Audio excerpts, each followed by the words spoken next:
Mr. Simpson is again present before the court with his counsel, Mr. Shapiro, Mr. Cochran, Mr. Douglas, Mr. Bailey, people represented by Ms. Clark and Mr. Goldberg. And we had a preliminary matter to settle before calling the next people's witness in the nature of an objection regarding certain content of the statement. We're now joined by Mr. Darden. Good morning, counsel. All right, Mr. Douglas, I've reviewed the Estes case, 82 Calap 3rd, 509, Estes, E-S-T-E-S. And I've also reviewed the memorandum of points and authorities filed this morning by the prosecution and specifically by Ms. Lewis.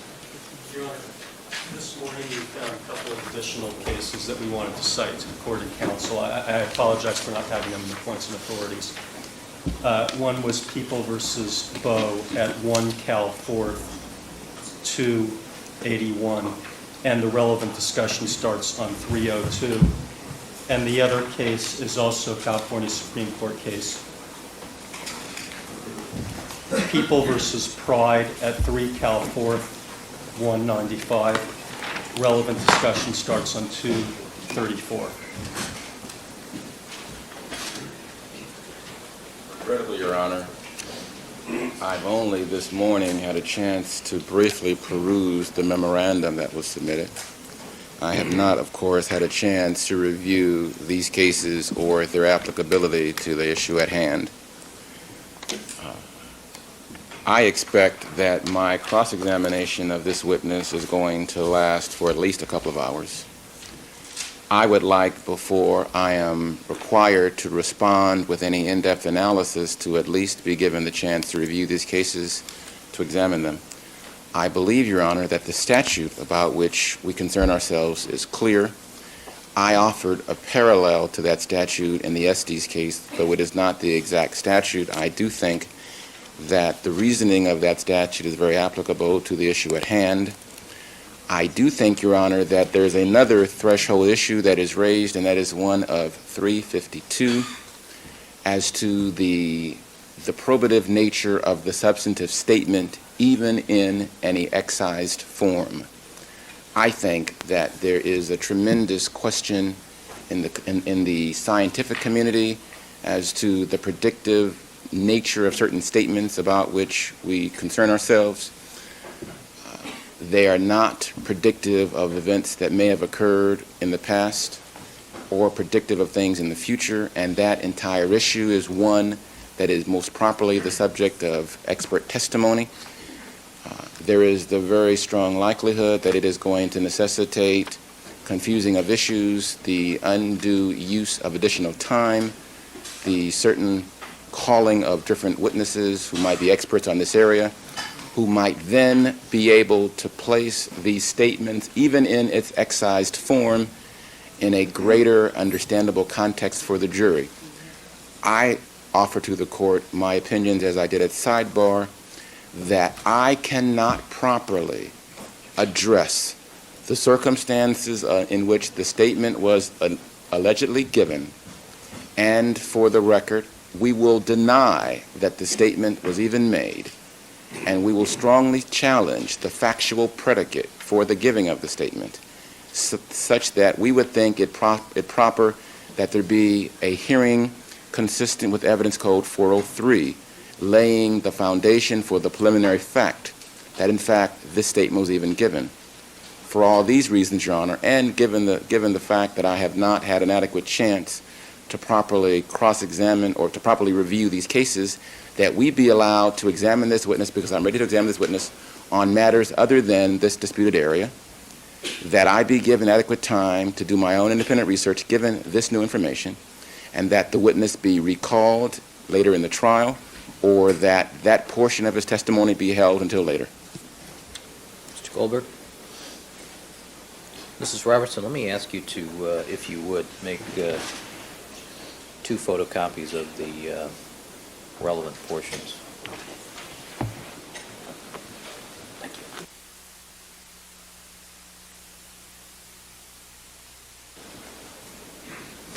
Your Honor, apparently the defense has been aware of the statement since January the 22nd, and obviously if there were any issues as to legal admissibility, there was plenty of time to research those, to address those today.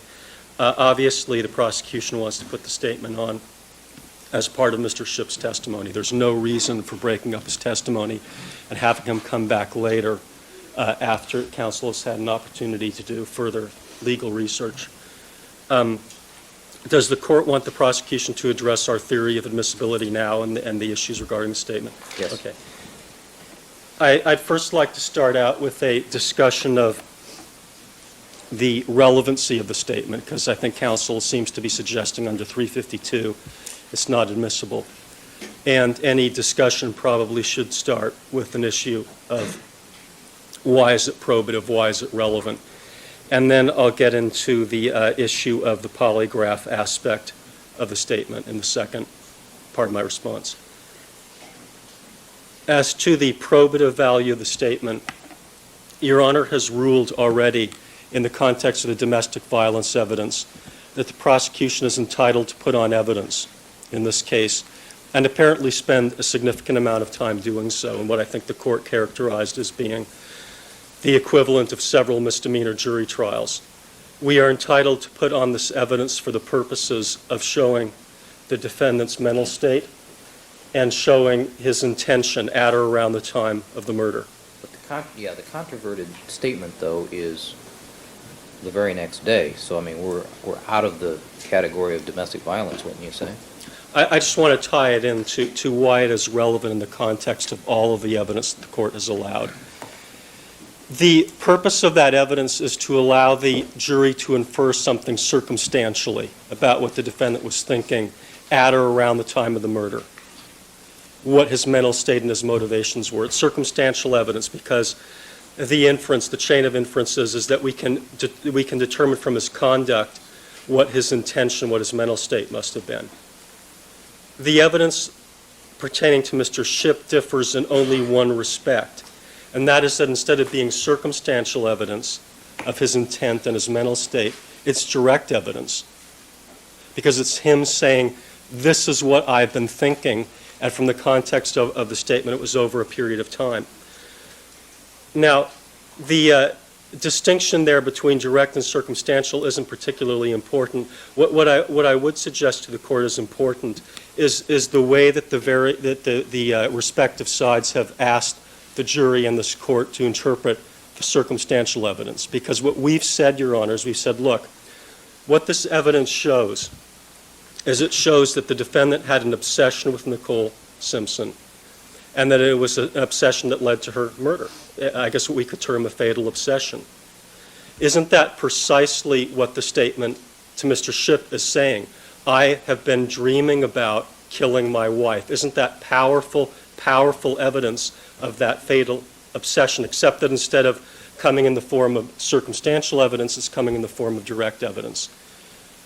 The defense, on the other hand, has a different interpretation of the domestic violence evidence. They say, no, it's not really evidence that shows the defendant's state of mind in terms of a fatal obsession. What it really shows is a cycle of benevolence. And they're entitled to make that argument, Your Honor. We're not saying that that is improper. That is a proper jury argument. But when they are allowed to stand before the jury and say that all the circumstantial evidence that the prosecution has introduced simply shows a cycle of benevolence, and we have direct evidence which conclusively shows that that isn't true, Well, that he really... Let's sort of leap ahead to what really concerns me, because Okay. I agree with you that it's an interesting statement. Were I in your shoes, I would probably want to get it before the jury. What concerns me about this is two things. One, the 351.5 prohibition of any mention of polygraph or lie detector, which is included in the context of this statement. And secondly, whether or not it's fair or somehow fundamentally misleading to the trier of fact to pluck this sentence out of the context in which it was said, which is beginning and ending with comments about polygraph. So is it fair to pluck this out? That's the concern that I have. Okay.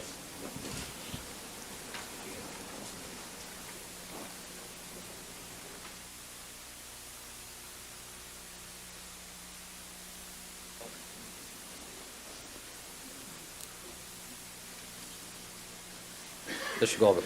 Thank you. I mean, that's the issue that I see. Assuming you get over the relevance question, assuming I agree with you that it has some probative value and would be of interest to the prosecution case, and that it clearly is virtually contemporaneous to the acts in question. Yeah, What concerns me is the context. Okay. Yeah, I suspected that, Your Honor, that is where the court's focus was So going to be. why don't we jump to that? Okay, but let me just point out, the only reason that I was talking about relevancy and probative value is that there's a spillover effect on this question that the court's concerned of can you sever part of the statement out and then leave the portion about the defendant dreaming about killing his wife, and is that fair? Well, Mr. Goldberg, let me ask you this, because yesterday in the discussions that I had, nobody gave me a precise offer as to exactly what statements were going to be offered. Okay, let me read the entirety of the statement, including the portions that I believe the court finds to be objectionable, as well as those that the prosecution wants to introduce. Excuse me? Go ahead. Thank you. I was interviewed by detectives and they asked me to take a lie detector test. And I replied, well, what did you say? This is Mr. Shipp talking. And he kind of chuckled and he says, hey, to be truthful, Ron, man, I've had a lot of dreams about killing her. And he says, I really don't know about taking that thing. He did not say he wouldn't take it. He says, I really don't know about taking it. So that is the full context of Mr. Shipp's statement to us. The portion that we want to introduce is merely the portion that says, hey, to be truthful, Ron, man, I've had a lot of dreams about killing her, unquote. That's the portion that we're interested in. But to get back to the issue that the court addressed, the reason that I made some comments about relevancy is that in our state, under our Constitution, Article 1, Section 28, we do have a right to truth and evidence in the state. And there are only certain specified exceptions to that right. And those exceptions are that a statement can be excluded. The statement can be excluded, or evidence can be excluded if it's privileged, which this isn't, if it's hearsay, which this isn't, if it's 352, which this isn't, if it's protected by the rape shield law that's codified in 1103 and 782, which this isn't, or if it's taken in violation of the federal Constitution, which it isn't. And that's what the Constitution says of our state. It shall be admitted. This is highly relevant evidence, and it doesn't come under any of the exceptions, and therefore should be admitted. Let me just point out that as to the statement, that the context of the statement was relating to the police interrogation. Just to put the quoted portion in context, Your Honor. He was talking about his conversations with the police in the context of making the statement that I previously quoted.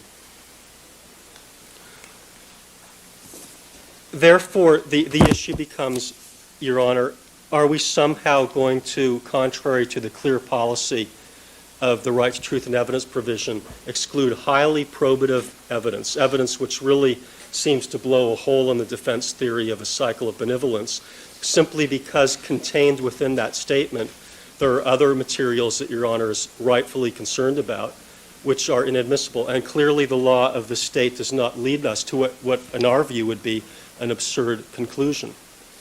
I'd like to get into that legal issue now, which is, I think, what is at the forefront of the court's concern. And starting with Evidence Code Section 356, which I believe is a section that's relied on by counsel, which, like Evidence Code Section 352, I think has been oversimplified again and again by attorneys and misstated by attorneys in terms of what it really stands for. The court may recall that when we addressed 352 last, I pointed out that oftentimes attorneys talk about something being more prejudicial than probative, and they cut out that word substantially more prejudicial than probative. Over and over again in our courts, we see attorneys saying, well, Your Honor, if they put in part of the statement, I get to put in the whole statement. I think Your Honor's probably heard that. And that is not the law of the state of California. It never has been. Yet it's continuously repeated as if it were handed down by Moses from the Mount. It is not what Evidence Code Section 356 says. That's not what the cases say that interpret that statute. What the statute stands for is the very common sense proposition that when you put in part of a statement and the other side can demonstrate that it is necessary to put in another part of that statement, to put it in context, that can be allowed. And there are a number of cases that interpret 356 in that way, one of which we cited in our brief, the other two which I provided this morning. One being People versus Bowe, that was at 1 Cal 4th, 281. And what it says of Evidence Code Section 356 is, quote, "The section permits introduction only of statements on the same subject or which are necessary for the understanding of the statement already introduced. The other conversation referred to in the Evidence Code Section 356 must have some bearing upon or connection with the admissions or declaration in evidence." So in other words, when we need it to put something in context, then we can use Evidence Code Section 356 to do that. I think the case of People versus Pride is more instructive for Your Honor. And there what happened at 3 Cal 4th, 195, is the defendant gave a very lengthy tape-recorded interview to the police that occurred over a course of approximately 2 hours. And instead of introducing the tape recording, what the prosecution did is they called the detective that took the statement to the stand, and they asked him about only one tiny little snippet of that conversation. That was a statement to the effect that the defendant accounted for his whereabouts, and those whereabouts were false. So the prosecution simply wanted to prove that in a couple sentences of that lengthy interview, he had made a false statement. And the defense says, well, we want to put in the whole thing. We want to put in the whole thing to show that maybe the defendant's state of mind was such that he was confused or wasn't really focusing in on what the detective was asking him.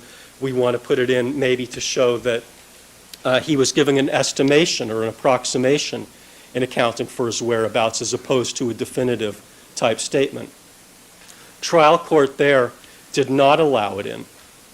And what the California Supreme Court held was that it was properly excluded because they reviewed the tape themselves and they found that it would have been an abuse of discretion to admit the rest of the tape because it did not support the defendant's theory that there was psychological coercion. It did not help to explain or account for the statement. And in fact, the tape amply supported the prosecution's theory that the defendant gave a positive accounting for his time, which turned out to be false. So they held that if the court had admitted it, it would have been an error. So I think that very, very strongly supports what the prosecution is asking Your Honor to do here. Now let's take a look back at the defendant's statement to Mr. Shipp. The quote being, "Hey, to be truthful, Ron, man, I've had a lot of dreams about killing her." In and of itself, the statement is perfectly understandable. It is perfectly clear. It's the defendant saying, I've dreamed about killing this woman. It's very simple, very straightforward. What is the statement that immediately preceded that? "I was interviewed by the detectives and they asked me to take a lie detector test." And then he chuckles. How does that possibly put any different spin on the statement? It doesn't explain the statement, qualify the statement, retract the statement. It doesn't do anything to make the statement more understandable. How does the fact that he says, "I was offered to take a lie detector test," either contribute or detract from the statement that he was dreaming about killing his wife? Does it make it more likely that he was dreaming about killing his wife or less likely? I'd submit to you that it is logically entirely irrelevant. And that this is evidence, this is a statement which stands alone, which is perfectly comprehensible, perfectly understandable in and of itself. And that if you subtract the parts about the polygraph test, you don't lose anything at all. And I think the defense will have difficulty articulating why you did lose something. But even if they can, then I'd ask the court to refer back to People versus Pride, where the defense threw out some theories there as well as to why they needed the entire tape. And the court reviewed it, made its own determination, and said, no, I don't buy that. That doesn't explain, qualify, or in any way detract from the statement. And it was upheld by the California Supreme Court. Right. How does but we have sort of the inverse situation here where they don't want the context because of the discussion of polygraph and the negative implication that can be drawn from that by the trier of fact, not fully aware of the nature and circumstances of the admissibility of polygraph evidence. Well, then it sounds like if that's the case, we're all in agreement. I mean, then I really don't understand what the argument is about. Because if we're saying all we want is the statement and they're saying all we want is the statement, where's the disagreement? I'll hear what their Okay. position is in a second. I'm just All right. asking you since it's the inverse situation, Yeah. really. Yeah, I think that what they're trying to do is essentially saying, well, we don't want the statement either, but if we can, we're going to say that we want the statement, kind of, because maybe if we do that, the court will throw the whole thing out, the baby with the bathwater. And the analogy that I come up with there, Your Honor, is it's very analogous to the situation that Your Honor has undoubtedly confronted in the context of Aranda issues, where the prosecution wants to introduce the statement of the defendant, which implicates the co-defendant. And we say, well, Your Honor, just redact out the stuff that refers to the co-defendant so we can have a joint trial of these two defendants. That attempt is always going to be foiled, or they're always going to attempt to foil it by saying, well, Your Honor, we have to put in the co-defendant statement in order to place into, we have to put in the statement that refers to the co-defendant in order to place into proper context our client's statement. And in reality, what I think is happening is an effort to put in something that really doesn't logically help them for the purposes of getting a severance. Yet the courts have over and over again, and perhaps Your Honor has been in this situation, redacted those statements under Aranda and said, no, you can't put in your client's statements which implicate the co-defendant because they aren't logically necessary here.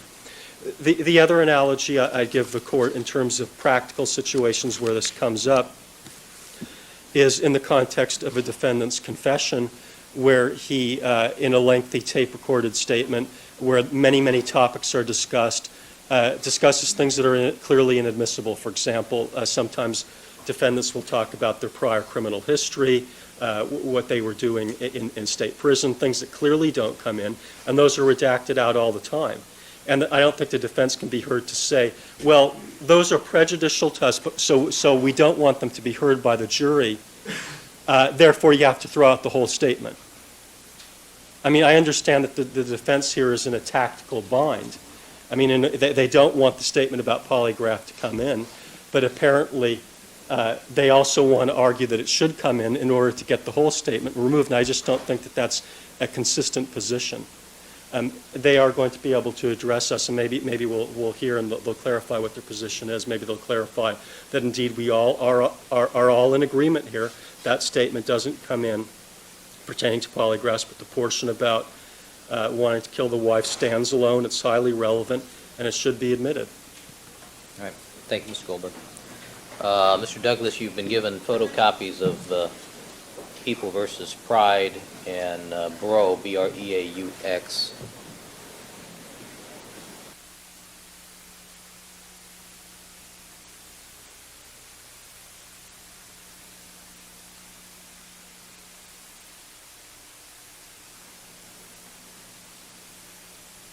Thank you, Your Honor. And I have had a chance to read the cited portions of the cases that Mr. Goldberg referred to, and I appreciate the court's convenience in that matter.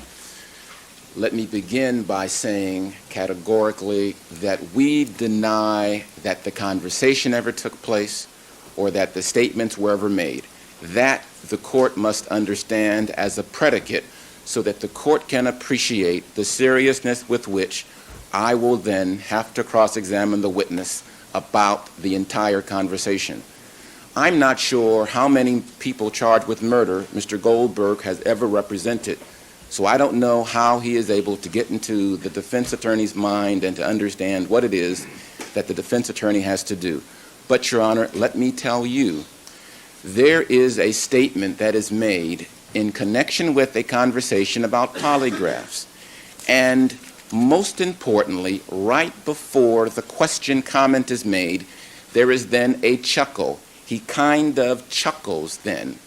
Your Honor, as the court understands as a former defense attorney, I am going to examine this witness about everything given the context of that conversation, because, as I said as a predicate, the conversation did not occur. And I am going to try to demonstrate that he's lying when he says that Mr. Simpson told him that there was a dream about killing his wife. But, Your Honor, we have a problem that Mr. Goldberg's memo, a problem that the Pride case, a problem that the other case does not address, and that is Penal Code Section 351.1, which is a code section standing alone, which says, notwithstanding any other provision of law, the results of a polygraph examination, the opinion of a polygraph examiner, or any reference to an offer to take, a failure to take, or the taking of a polygraph examination shall not be admitted into evidence in any criminal proceeding.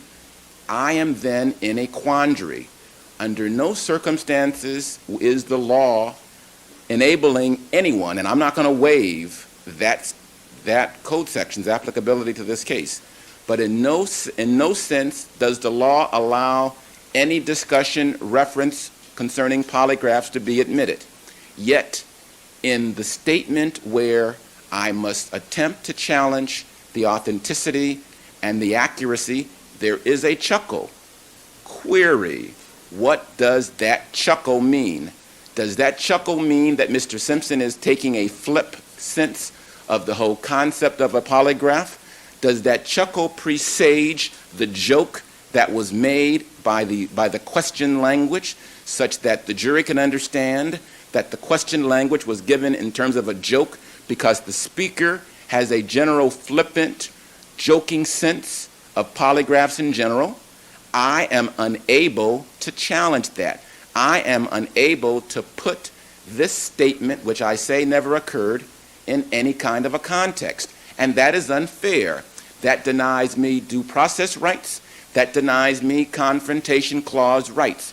That violates Mr. Simpson's Sixth Amendment rights under both the California and the federal Constitution. And that is not just a technicality, Your Honor. That goes to the very essence of what a fair trial is all about. I cannot challenge a statement that I say never occurred, a statement where there is, even from the mouths of the witness, information that might suggest that the statement was not offered in total seriousness and true appreciation for the value of that statement. And there's another problem which runs into 352. I am informed, although I have not spoken to anyone professionally, that whenever there are statements of dreams or questions of dreams, it is not necessarily indicative of the state of mind of the speaker.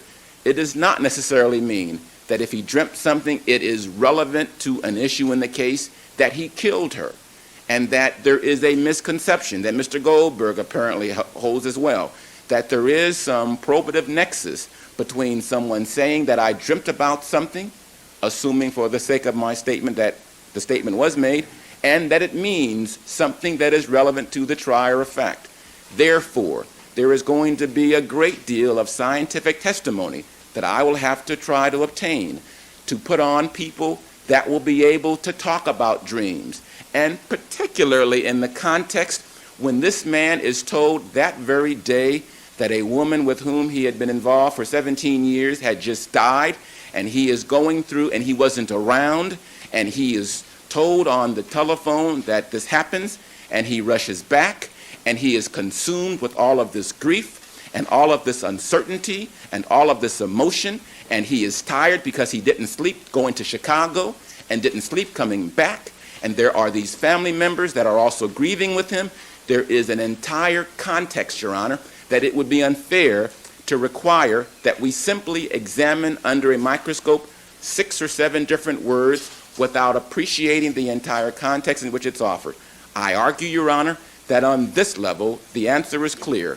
When you must balance the obligations of the people and their interest in getting in this evidence against the possible danger of unfair prejudice, against the potential for consuming undue time, against the inability for me to vigorously contest the very context in which the statement is weighed, the results are clear, and you should rule in favor of not allowing the statement to come in. Thank you, Mr. Douglas. May I respond? I'm interested, Mr. Goldberg, in Mr. Douglas's argument that what is the significance of dreams? Well, To yeah, I intent. was very interested by that argument, too, because it seems to be so preposterous. I mean, let's imagine, for example, Your Honor, that he simply had said, I've been dreaming about Nicole every day of my life, or I've been dreaming about Nicole constantly. Not that he was going to kill her, just that he'd been dreaming about Nicole. Wouldn't that in and of itself be relevant to show this issue of this obsession, this fixation on this woman, that he has not let go of her? The fact that he's dreaming about killing her simply magnifies several hundredfold the relevance of the statement that he's been dreaming about Nicole. It's highly relevant and highly material here. Are you going to offer some psychiatric or psychological testimony to back this up, that there's some probative value to this? If it's admissible, we will. If the court, we've litigated extensively this issue of can we put in expert testimony, and I wasn't absolutely clear what the bottom line ruling of the court was on that issue. But obviously the court knows we would like to put on expert testimony.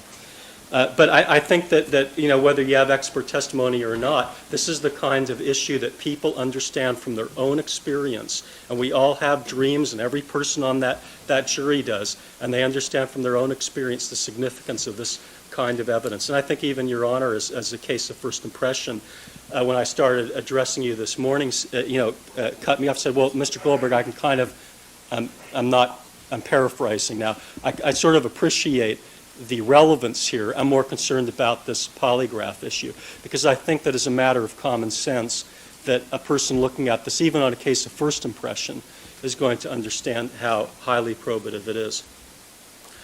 I'd also like to address some of the other comments that were made just a few moments ago. First of all, as to the chuckle. I don't understand the defense argument here. I thought we were going to get clarification, and now I'm even less clear. Do they want the statement about the polygraph in, or do they not want it in? They don't want any of it in. They don't want any of it in. We know that. But if they're going to get the statement about the dreams in, then I'm not clear. Do they feel they need to then bring in the polygraph for purposes of explaining it, or do they still not want to? I don't think that position has at all been clarified for us, and I think the reason that they're having difficulty clarifying it is because it seems like there's an inconsistency. I mean, on the one hand, they want to argue that it's inadmissible, and on the other hand, they want to turn it around and argue that it needs to be admitted for the purposes of clarifying the statement. And I think that should be interpreted as what it is. It's they're staking out a position that is designed to maximize the likelihood of, as I said, throwing out the baby with the bathwater, rather than specifically telling you what it is that they want and what it is they don't want. But the chuckle itself, we have no objection to. Now, counsel says, well, I want to show that the chuckle relates to the polygraph test. In other words, I want to put the chuckle in context. Why? How does that help their position? That the defendant may have had a flippant attitude about polygraphs. What on earth does that begin to say about the context of the statement that we're concerned with about dreaming about the murder of his wife? That's the statement we're interested in putting into context. What Mr. Douglas should have argued is he should have argued that somehow the chuckle reflects upon that statement. But to the extent that it does, the chuckle can come in.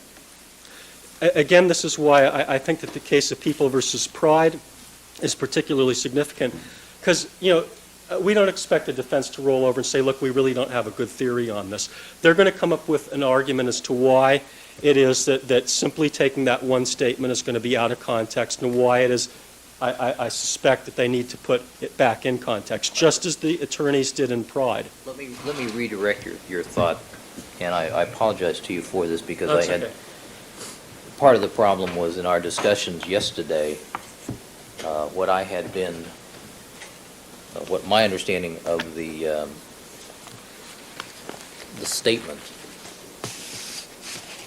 in particular was that I have been dreaming about killing her. And the statement is a little more oblique. It said, I have had a lot of dreams about killing her, which is maybe just semantics, but it's a little more indirect as a thought process. So the question then becomes, what is the probative value of putting your head on the pillow and having dreams about killing your wife? In a case where the defendant is charged with killing his wife, it seems to be highly, highly probative that he's been having a lot of dreams, Sure, not just one. On the surface, it is. I agree with you that the first immediate reaction is clearly that's relevant. Clearly, the jury ought to hear about it. I'm just saying, when you get down to the substance of it, though, what does it really mean? When you get down to the substance of the... What does it really mean that you've had dreams about killing your wife? Yeah, and that's why I started the discussion with talking about our domestic violence evidence and showing that is circumstantial evidence of what you could call a fatal obsession with this woman. And here, it's almost as if he's saying, I have a fatal obsession with Nicole, except people don't talk like that. And the way that he expresses it is he says, I've been having a lot of dreams about killing her. And to me, that seems like it's so obviously powerful, compelling evidence of this fatal obsession with this woman that it's almost difficult for me to think to articulate, to put it into words. It's one of those things that almost seems to leap out. You mean it's self-authenticating? Yeah, I suppose you could say that, Your Honor. Something like that. All right. Mr. Goldberg, how would you propose to present this, knowing the minefields that are apparent on either side of the sentence? This is an issue that comes up over and over again, and we have a lot of experience dealing with it because we redact and change statements in courts of law all the time. And the way that this is handled is you speak to the witness. I understand that. Yeah. I'm just saying, have you prepared to do that? Well, I'm not going to be presenting this witness, but I'm sure that whoever does will sit down with him and explain the court's ruling. And, I thought this was the next witness up. Yes, but the court hasn't ruled on it. I don't know whether Mr. Darden has actually gone through and said, we're going to have a hearing on this issue. It would be rather difficult to explain to a witness. You may have to keep something out of your testimony, but we're not sure at this point. And it doesn't really take too long to give that kind of an explanation. So the proposal is you speak to the witness, you tell him exactly what you're going to be asking him, what specific question you're going to be asking about a conversation that took place on a certain date at a certain location. And did Mr. Simpson say something about dreams? Yes. Well, what did he say? And then the witness will give that one single sentence. So I don't see that mechanically that there's a lot of difficulty in terms of presenting that evidence, Your Honor. I don't suppose either side has found cases that deal with admissibility of dreams.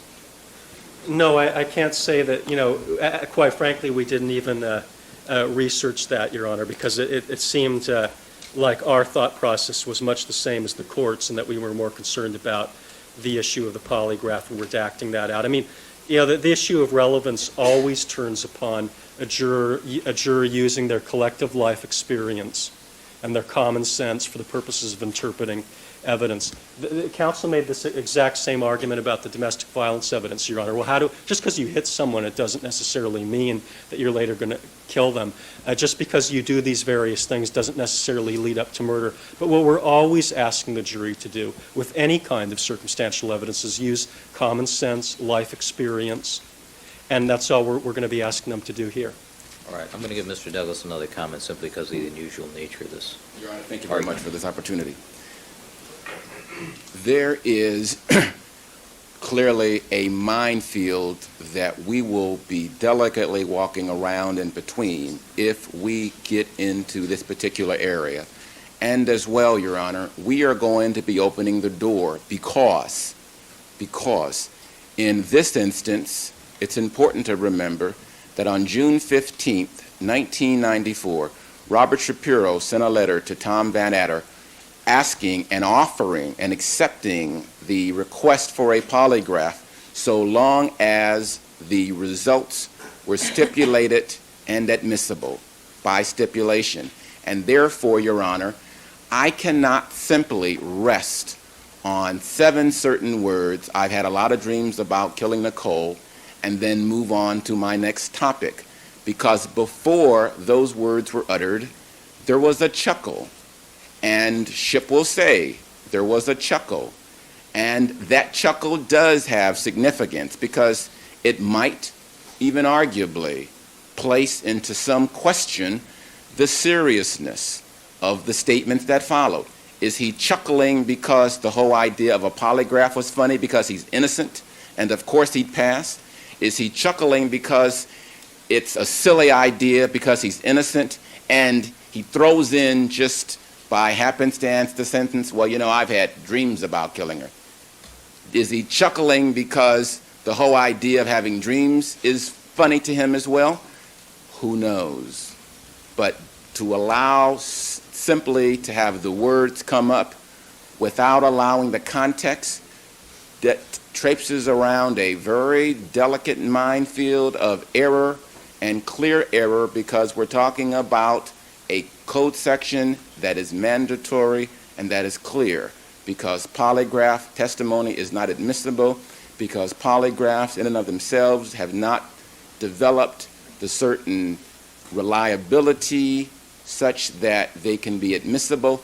It's not even susceptible to a Kelly Fry hearing, Your Honor. The legislator has spoken as a matter of law, and it is binding.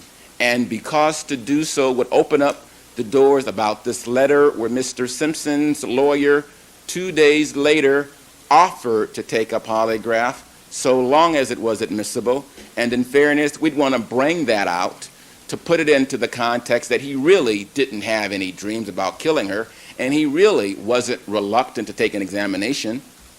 I think it's best and the proper course would be to let it all out, to keep it all out. All right. Thank you, counsel.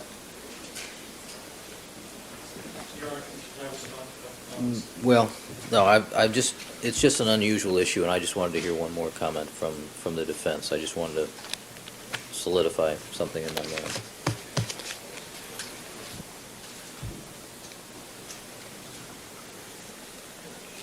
All right, the objection to the comments will be sustained as to any commentary regarding polygraph under Evidence Code 351.5, if I'm not mistaken. Point 1. The statement regarding the dreams about killing will be admitted. Mr. Darden, are you going to be presenting this? Yes, I am, Your Honor. Is your witness prepared and instructed? I'm going to need 10 minutes, Your Honor. He's in the building. He's upstairs. I just want to make sure he understands a couple of things. All right, any other minefields that I need to deal with before we invite the jurors? All right, as a matter of scheduling, I indicated to counsel yesterday that we would recess today at 2 o'clock because some of the court staff and some of the counsel have asked permission to attend a funeral this afternoon. I've indicated that I would allow them to do so, so we'll recess at 2 o'clock. We also have a 4 o'clock hearing as to Marguerite Simpson this afternoon, which I've asked Mrs. Robertson to contact Mr. Jones to see if he had another date.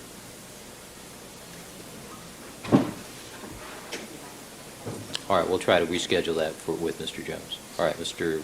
Douglas. Since there is, as a predicate matter, as a threshold matter, a challenge that the statement was even made, that the preliminary fact of the statement, separate from whatever inferences might be offered to flow, I would ask under 403 that there be a hearing as to that statement at an appropriate time.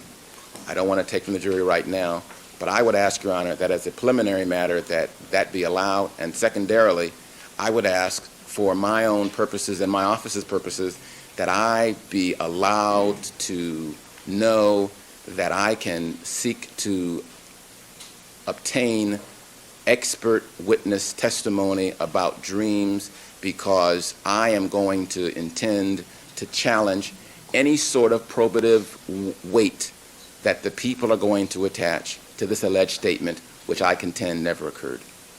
Mr. Darden, you want to address that issue? 403 issue. Not the psychic hotline issue, but the 403 issue, Your Honor. Yes. Your Honor, Mr. Douglas has a copy of our taped interview with Mr. Shipp. If the court would like a copy of that taped interview, I'm happy to provide a copy. I think it's inappropriate to interrupt Mr. Shipp's testimony at this point. Mr. Douglas knows what the witness has to say. He knows what he has said in the past. The witness is adamant that the statement was made. It's a question for the jury, an issue for the jury to resolve. There's no 403 issue here at all. All right. Mr. Douglas? Because, Your Honor, this evidence is potentially prejudicial and risky, I believe, and because the court has one representation at sidebar about what is going to be said and another representation here in open court, there's another representation in a book where this witness's conversation has been reflected. There are aspects of this witness's background that I think will be probative for the court to evaluate preliminarily.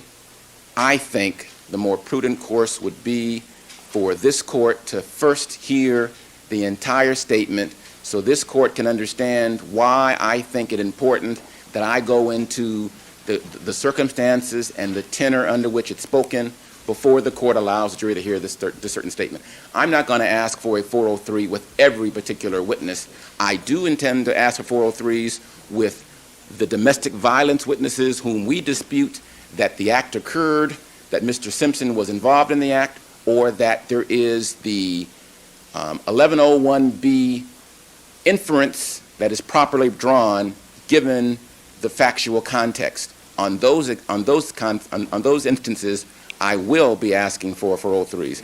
On this instance, because the court needs to preview the evidence, the court needs to understand why I say I cannot do justice to my client on trial for murder with the fifth witness in this case without my being able to vigorously cross-examine him on that particular point. Mr. Darden, do you agree the court has discretion to conduct these 402, 403 issues before the jury and can strike testimony if the foundation is not there? Yes, Your Honor, but this ploy pursued by counsel was one we've seen before, Your Honor. We saw it in the Chinatown murders. What counsel is really asking for is a dress rehearsal of a witness whose testimony is extremely damaging to his client. The court has a copy of a transcript of the taped interview. The witness is here. He is ready and willing to testify in a manner I believe will be consistent with that transcript. There's no 402 or 403 issue here. The court will just be wasting its time and giving Mr. Douglas, an extra shot at cross-examining our witness. That's unnecessary under these circumstances. It isn't fair. Mr. Douglas has known about this witness and his testimony for 10 days. And if he, let's get this on. Let's finish this trial. Let's stop dilly-dallying around. Apparently it's in the book now as well. All right, the court will undertake the 403 examination during the course of the actual testimony. All right, we'll stand at recess for 15. May I interject this? If we're going to have a 403, I would like not to have my witness's testimony interrupted moments before he provides this important information or testimony. If there is a concern, if the court has a concern and the court wants to do a 403 hearing, let's do it right now. Don't interrupt his testimony right before he... Well, Mr. Darden, what do you want? Do you want the 403 hearing now, or do you want it during the course of the testimony? I don't want it ever. Take your pick.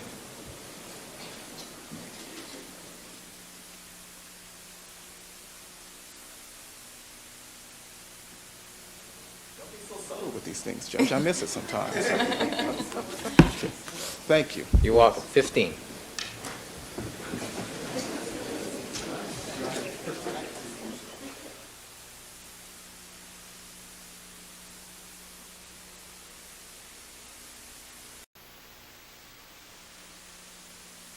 Come to the 18th floor, that stop here on the 9th.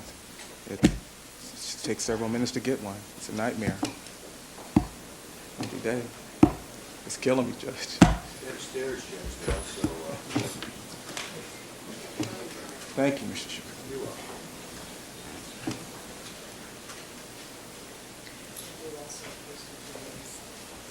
We are making a habit of this. It's not, it really isn't our fault. Sometimes we wait 10, 12, 13 minutes for an elevator. Plus, we have to deal with public defenders that keep it past us.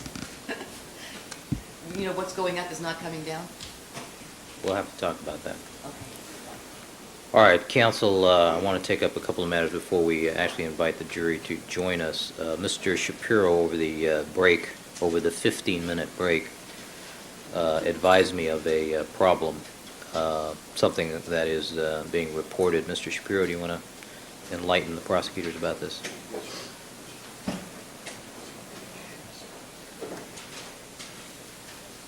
Counsel, why don't you have your witness have a seat, because it'll be a bit before we get there.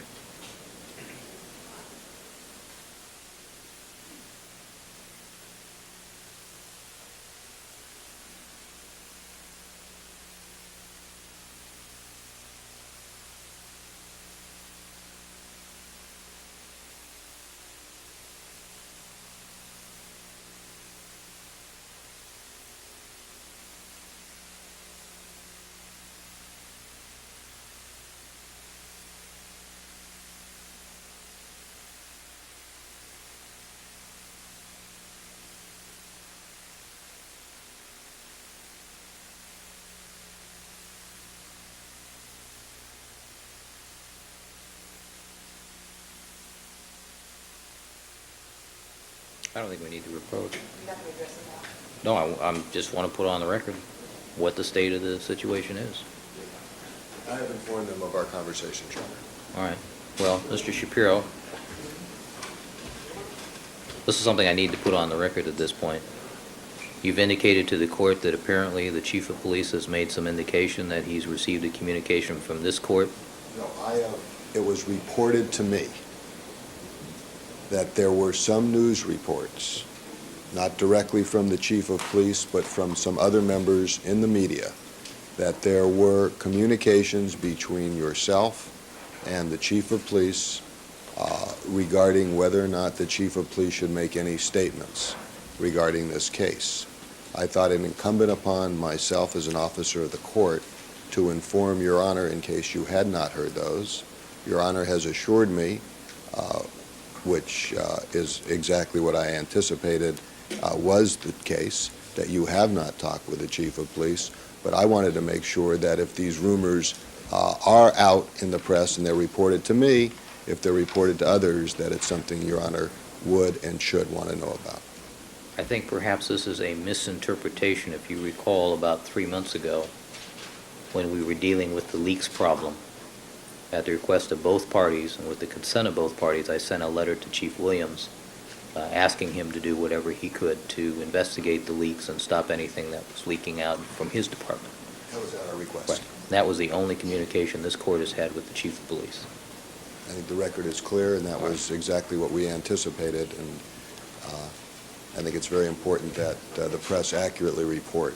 All right, thank you for bringing that to my attention, Mr. Shapiro. There's one other matter. I noted that Tracy Savage, good morning, Ms. Savage, is a guest in our court today as a media representative, and I recall that she is on the defense witness list, and there is a witness exclusion order at this time, and I wondered what the party's position was about Ms. Savage remaining.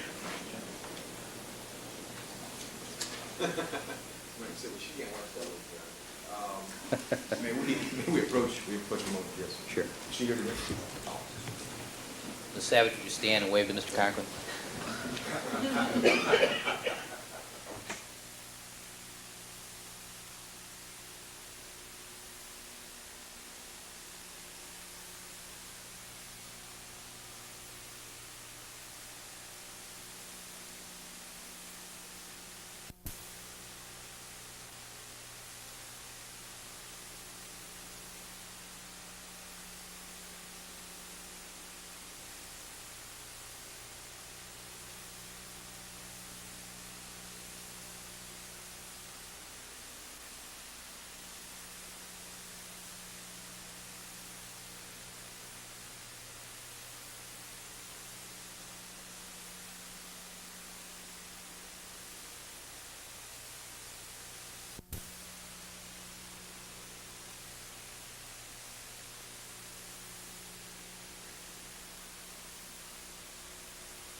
Mr. Cochran?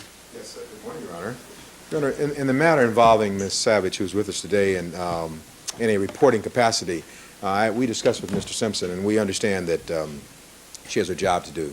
And I believe that on the issue with regard to the socks, where we think her testimony would be relevant, I would suggest to Channel 4 that she not be in here covering those days, because we'd have to ask her to be excused. For today, we have no problem. I believe with regard to much of the foundational material, Ms. Clark and I will be able to stipulate, because it was a date in which she and I mutually called for an internal affairs investigation, because there was these leaks and results when the socks were still there.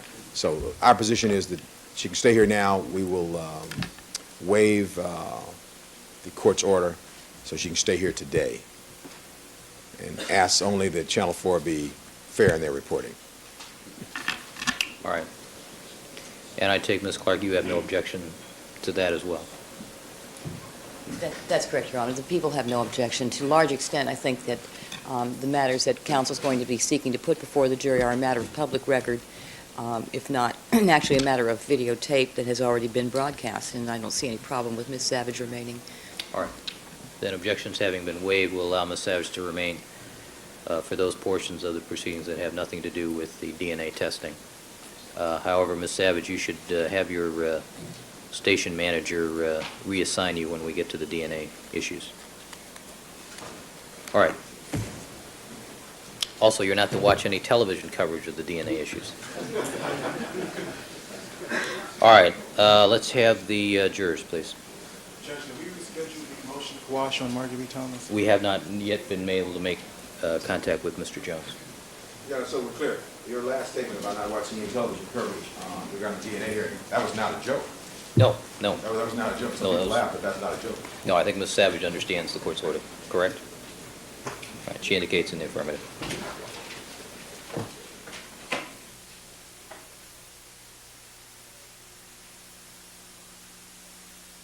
Thank you for having kept you in the small room so long this morning. I thought we would get started within 10 or 15 minutes of our 9 o'clock start time, and unfortunately, other things came up that I had to deal with.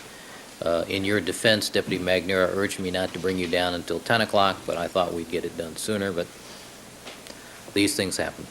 All right, are the people ready to call their next witness? Yes, Your Honor, we are. All right, Mr. Darden. Good morning, ladies and gentlemen. The people call Ron Ship to the stand, Your Honor. All right, Mr. Shipp. Raise your right hand, please.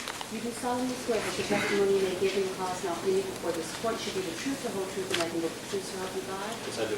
Please be seated and state and spell your first and last names for the record. Ronald Ship, RONALD SHIPP. Mr. Darden.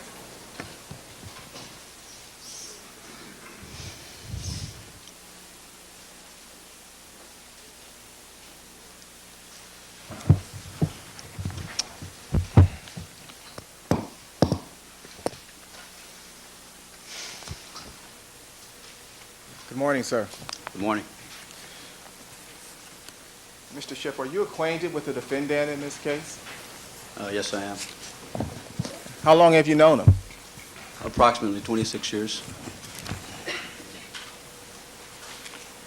And do you recall the circumstances in which you first met him? Yes, I do. What were those circumstances? When I was about 16 years old, my brother, Mike, played against O.J. in high school up in San Francisco. And he had come down to Los Angeles right after O.J. had won the Heisman Trophy. And myself, Mike, and my brother Skip went over to O.J.'s house and congratulated him. That was when I was 16 years old. And did you and the defendant develop a friendship after that initial meeting? We weren't very close at that time. I'd run into him from time to time, and every time I'd see him, he'd ask me how was Mike doing, and but we weren't really that close at that time. Okay. Well, as the years went on, did you develop a closer relationship? to the I'd say defendant? approximately from about 1978 on. Did you visit the defendant's home? Yes, I did. On how many occasions? How many occasions? Yes. Gee. See, in '78, I was a police officer at the time, and I was assigned to West Los Angeles Division.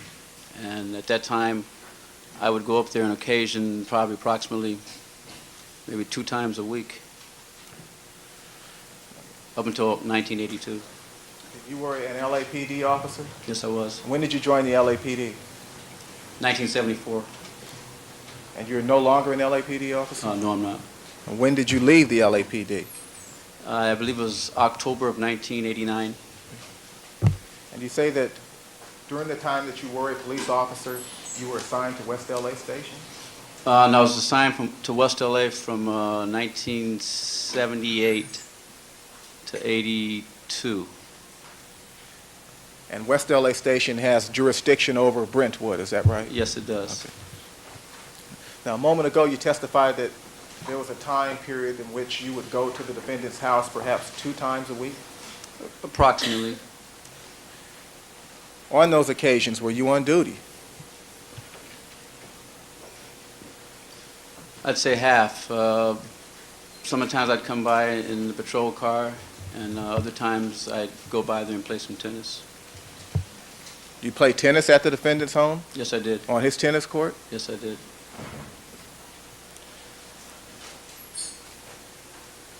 On those occasions when you played tennis at the defendant's home, was he at the home?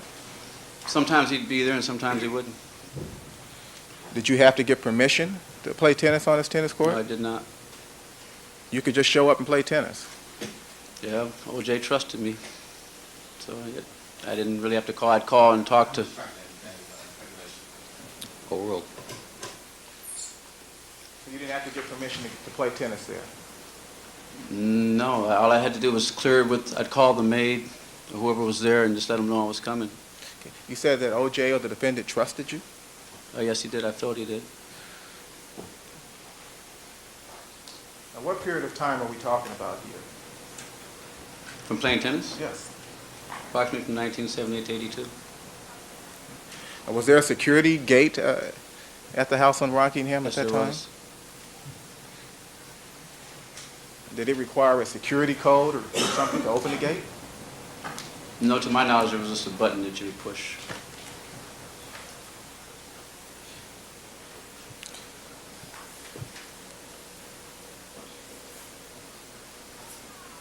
How about after 1982? Did you continue your relationship or your friendship with the defendant? Yes, I did. I didn't go by there as frequent.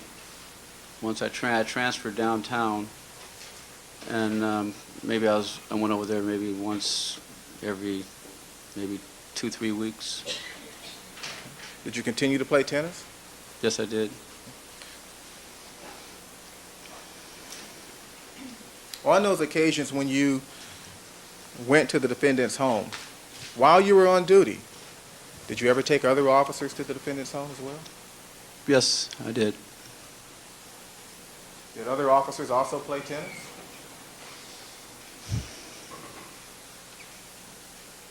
There was only one officer I used to play with.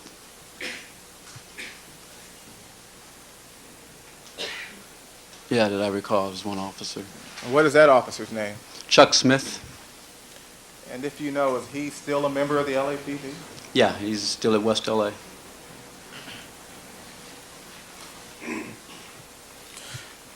Did other officers also visit the defendant at his home? To my knowledge, no, unless they came over with me.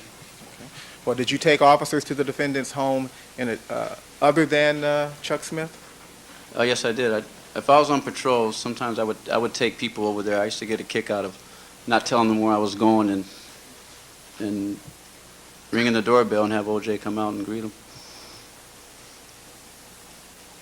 How many other officers would you say you took to Rockingham? Wow.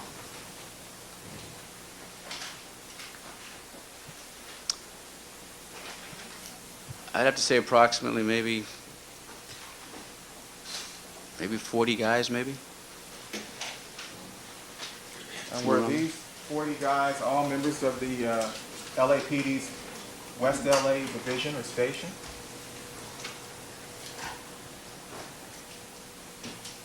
Most of them were.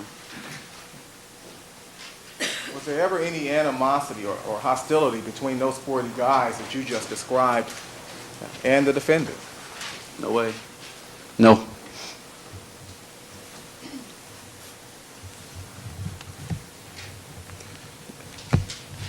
Did any officer get the defendant's autograph?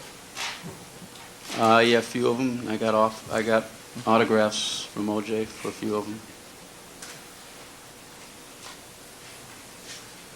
A couple were women that I got autographs for them and their kids, female partners.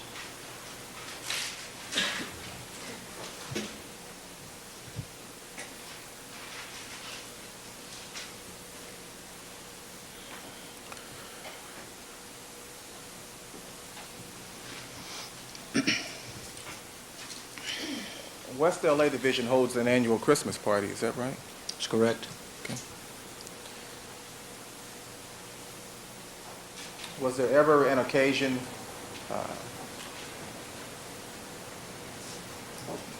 where you were in charge of getting celebrities to come to the annual Christmas party? One particular time, yes. Do you recall which year that was? I believe it was either 1980 or 81. And did you arrange for a celebrity's appearance at the Christmas party? I thought I did. Who was that person? OJ. The defendant agreed to appear at the LAPD's annual Christmas party? Yes, he did.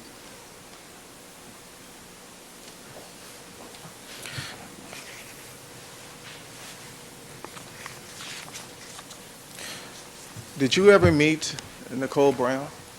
Yes, I did. Do you recall when that was?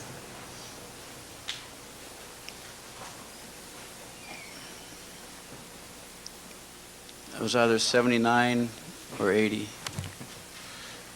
I'm not sure. And were they married at the time? No, they weren't. Did you ever visit Nicole Brown at Rockingham? Yes, I did.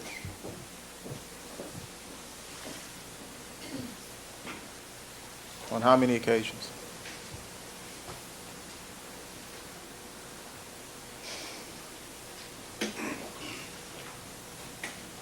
I can't remember exactly when she moved in. So whenever she moved in, probably about maybe once a week. We were once again on patrol most of the time. Okay. And did you consider Nicole Brown a friend? Yes, I did.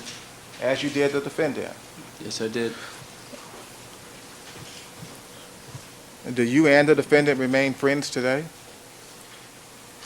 Well, I still love the guy, but I don't know. I mean, this is a weird situation I'm sitting here in. You say you still love him. Sure.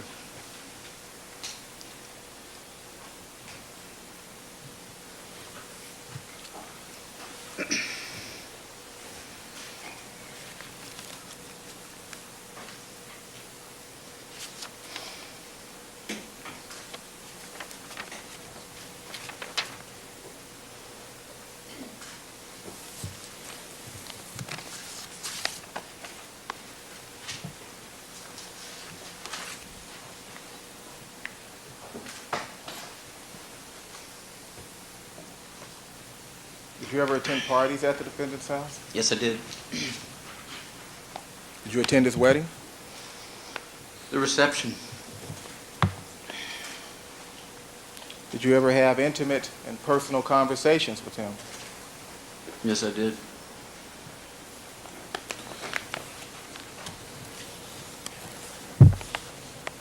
What kinds of things did you talk about during those personal and intimate conversations? Sustained.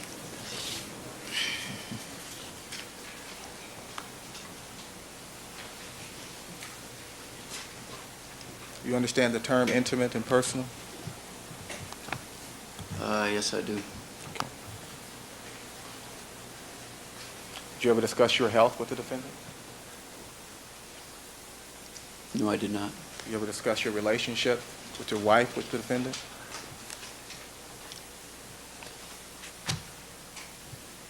I don't believe so. Did he ever discuss his relationship with his wife, Nicole, with you? No foundation, Your Honor. This is a long time ago. Irrelevant, perhaps. I think this is foundational. Well, we're not going to content yet. Overruled. You can ask the foundational questions.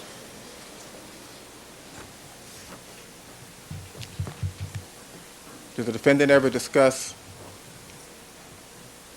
his relationship with his wife, Nicole, with you? Yes, yes, he did. You testified a moment ago that you understand the term intimate and personal, correct? Yes, I do. Could you give us some examples of some of the intimate and personal conversations you had with the defendant? Objection, Your Honor. May we approach one offer of proof? All right, with the reporter, please.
All right, thank you, counsel. Perhaps, Mr. Darden, you can give us a little tighter focus on our inquiry here. And I'll withdraw the question. All right. In addition to playing tennis at the defendant's home, what kinds of other things did you and the officers you took to his home do?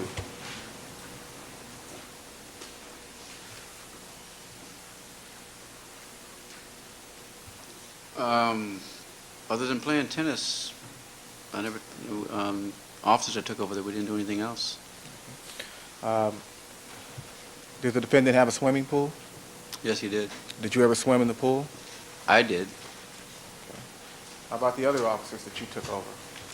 And when I took over, swam in the pool. Now, do you know whether or not those other officers ever went back to the defendant's house on their own? Not to my knowledge. You have no first-hand knowledge of that. I do not.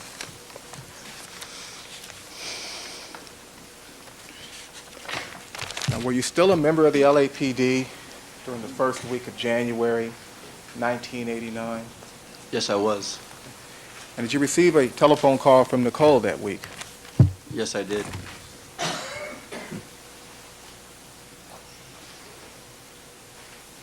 And did she ask you to do something? Yes, she did. What did she ask you to do? Question, Your Honor. I'm sorry? It is a question. What did she ask him to do? And the content of that answer is hearsay. I'm not asking for the answer to the question, just asking for the question. It's not offering the truth, I understand. Sustained. She asked you to do something, Yes, she did. and this was during a telephone call. Yes, it was. Did you call her, or did she call you? She called me. Did she appear upset or sound upset at all? No, actually, no. Overruled. Oh, I'm sorry. Yes, she did. Is she hysterical? No, she was not. And what did you do after she asked you to do something? She asked me, Sustained. Mr. Shipp, the question was, what did you do after the request Oh, was I'm made sorry. of you? Not what when I was got asked. off of work, I went over there. Now, you're going over there. Was that in response to something she asked you to do? Yes, it was. And did you do exactly what she asked you to do? Yes, I did.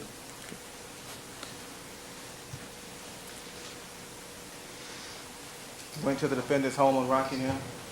Yes, I did. Did you take anything with you at that time? No, I did not.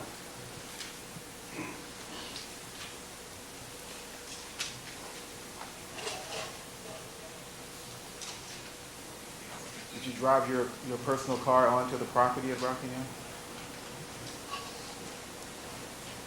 I can't remember if I did or not. Sometimes I would park on the grounds, and sometimes I just park on the street. Okay. Did you knock at the door? Yes, I pushed the buzzer. Did she come to the door? She buzzed me in. Okay.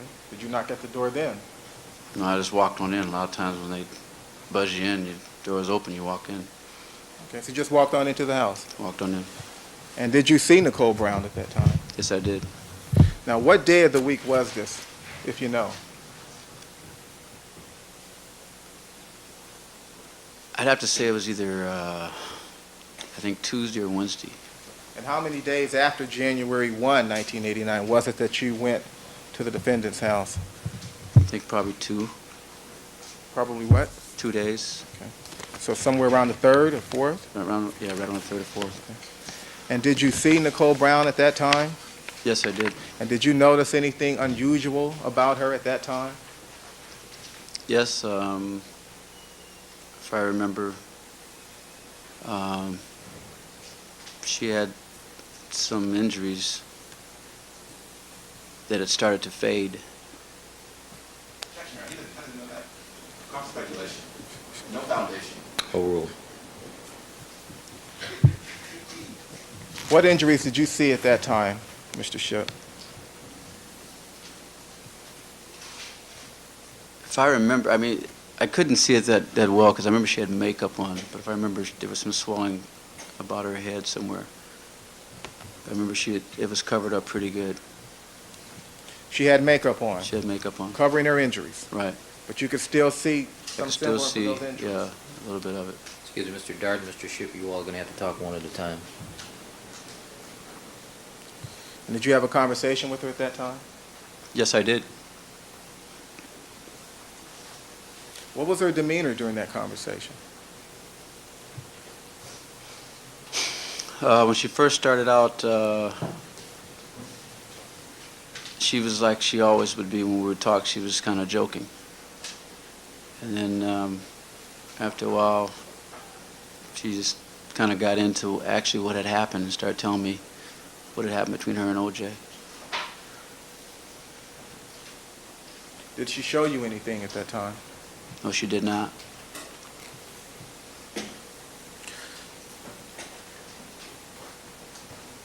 What were your duties and responsibilities with the LAPD during the first week of January 1989?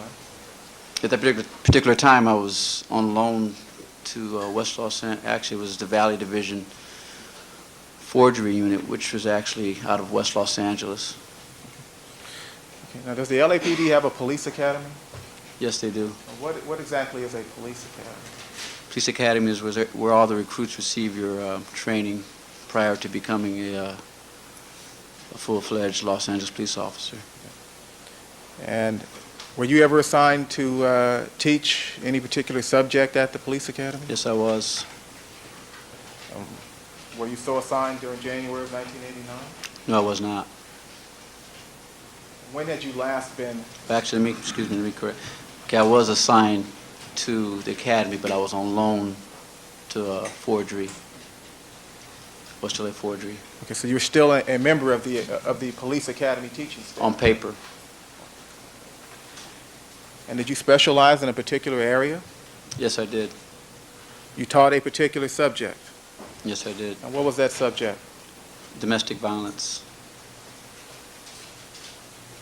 You taught domestic violence, Yes, I did. and you taught that to other police officers. Other police officers and recruits.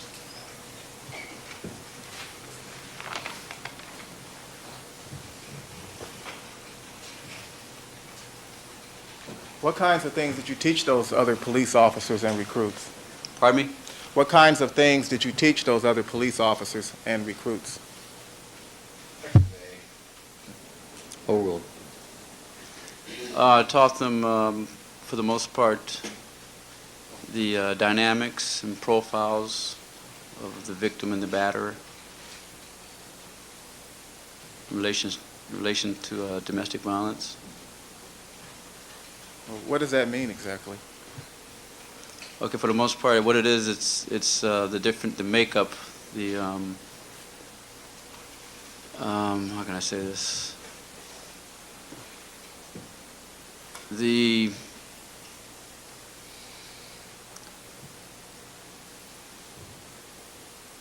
I'm drawing a blank right now. But anyhow, for example, like the victim, it would talk about exactly what makes up a batterer. I mean, what makes up a victim as far as being like their background, low self-esteem, just different profiles. And you also talked about the profiles of the batterer. Right. Now, may I have one moment, Your Honor? Certainly.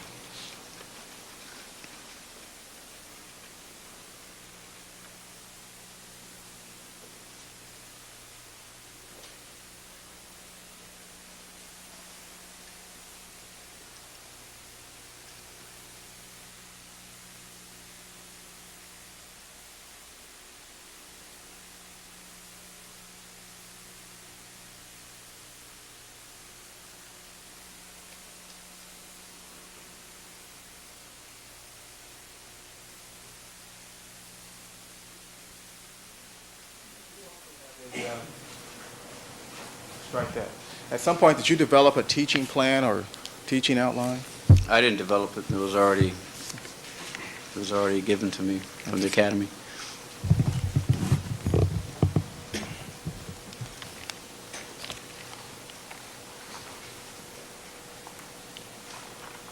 Your Honor, I have here in my hand that which appears to be a teaching plan. It may be marked People's 8. All right, People's 8. How many pages is that? Appears to be multiple pages.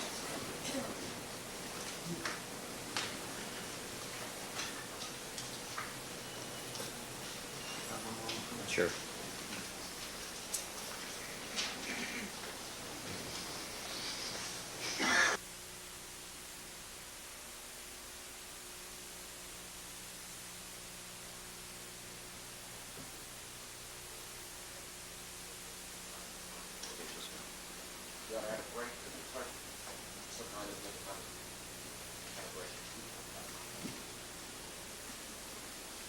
Showing you People's 8 for identification, Mr. Shipp. Does that appear to be a copy of teaching outline on domestic violence that you just mentioned a moment ago? Yes, it is. It's a portion of it. It's enlarged from how I remember it, but yes, it is. What is page 1 entitled? Victims pro. Sure.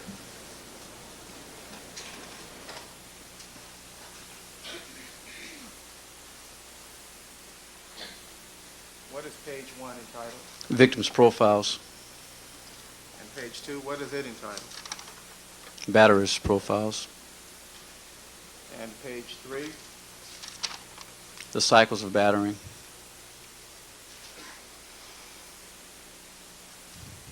Is there a fourth page? Battering and arguing. Does page 1 list some of the characteristics common to women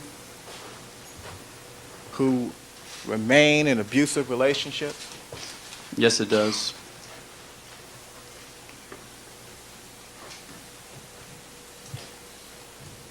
Could you list those characteristics for us? Yes, it has here self-blame and guilt. And the next one is lives in constant fear. High level of dependence. And underneath it has economic and or emotional. And it says commitment to relationship. Will do almost anything to keep the family together. Traditional sex role, meaning she's a mother. I would object to the reading of this document at this point, because this witness is not an evidence runner. And I think that it was a hearing that we're going to have about this entire subject. Counsel has an objection. You should ask her to approach the sidebar. All right, that's a speaking objection. Let me see counsel at the sidebar, please.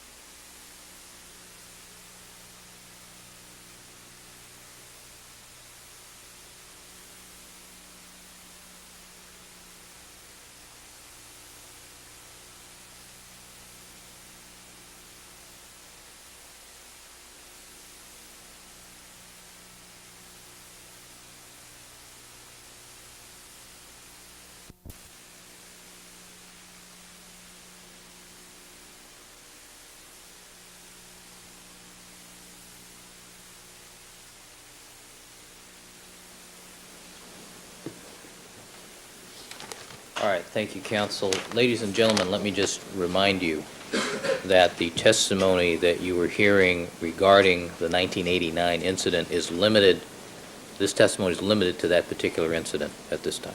All right. Mr. Darden. Can I have the last question read back, Your Honor? What happened to Wilder?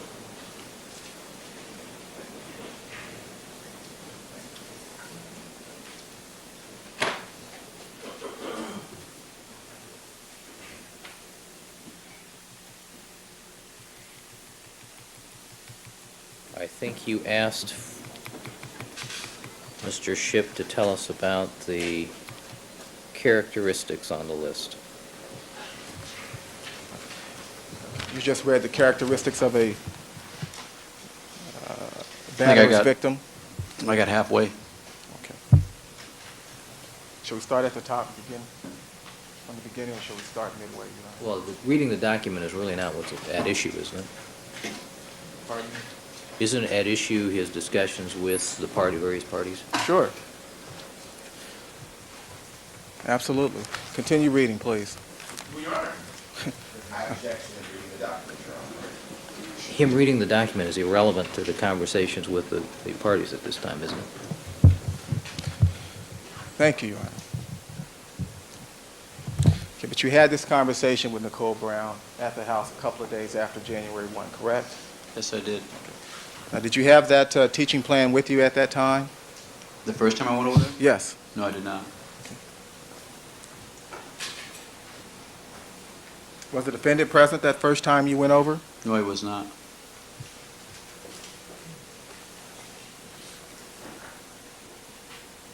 How long were you at the house that day, that first time? First time I was there probably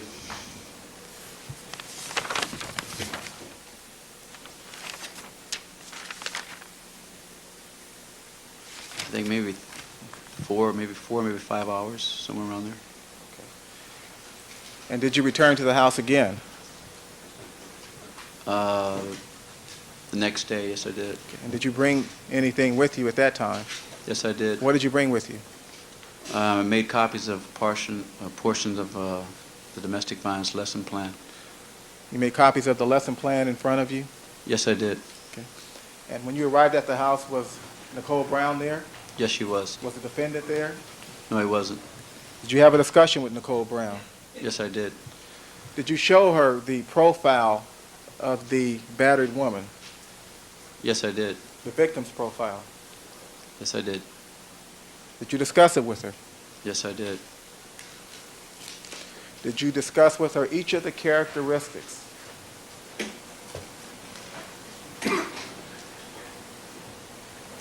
of the victim profile? Yeah, I showed them to her and just went down, and we read them together. Did you ask her which characteristics seemed to apply to her?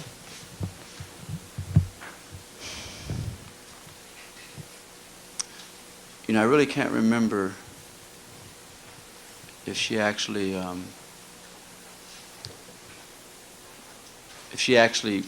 came out and said, "Well, yeah, this is all me," and I really can't remember that. I don't recall her actually saying, "Yeah, this fits all me." It was the batterers thing that she focused the most on. So she focused mainly on the batterer's profile. Right. And did she ask you to do something with that batterer's profile? Yes. This is inappropriate. No, it's an objection, but the question calls for a yes or no answer. Am I answering it? You may. Yes, she did. And did you do what she asked you to do? Yes, I did. When was the next time that you saw the defendant? It might have been later on that week. I'm pretty sure it was. Did you recall where he was when you saw him? At the house. Were you also at the house? Yes, I was. And had you gone to the house for a specific reason that day? Yes, I did. And what was that reason? To talk to OJ about the profiles on Nicole's request. By the way, the second time that you visited Nicole that week, did she show you anything? Yes, she did. What did she show you? She showed me some pictures. Your Honor, I have it in my hand 3 Polaroid photographs.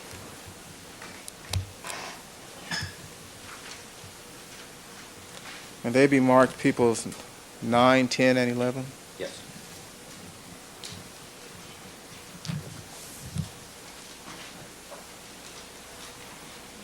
Defense counsel.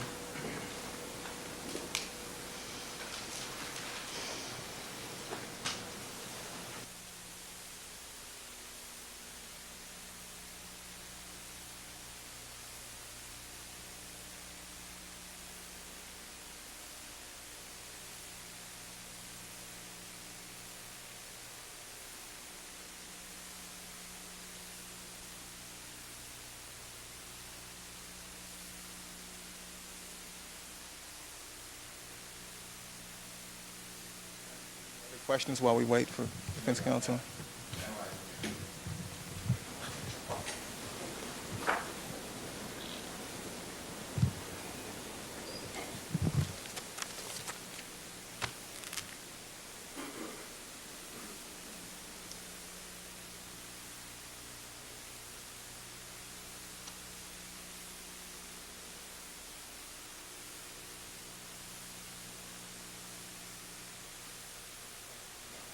Thank you, counsel.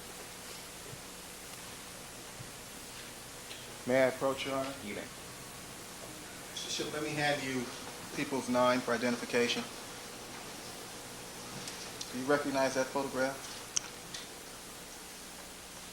No, I don't. You've never seen that photograph before? No, I have not. Who was the person depicted in the photograph, if you know? Yes, Your Honor. Overruled.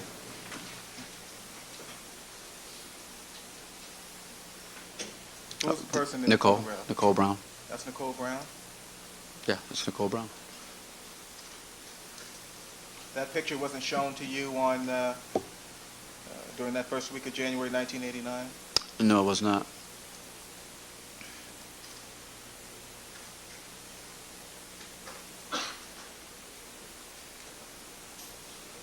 Showing you people's tin for identification.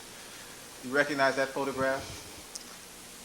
No, I do not. Was that photograph shown to you? No, it was not. Showing you people's 11. Who's depicted in that photograph? Nicole Brown Simpson. Was that photograph shown to you? No, it was not. You've never seen these photographs before? No, those weren't the ones that she showed me. These are not the photographs that Nicole Brown Simpson showed you from the first week of January 1989? No. Overruled.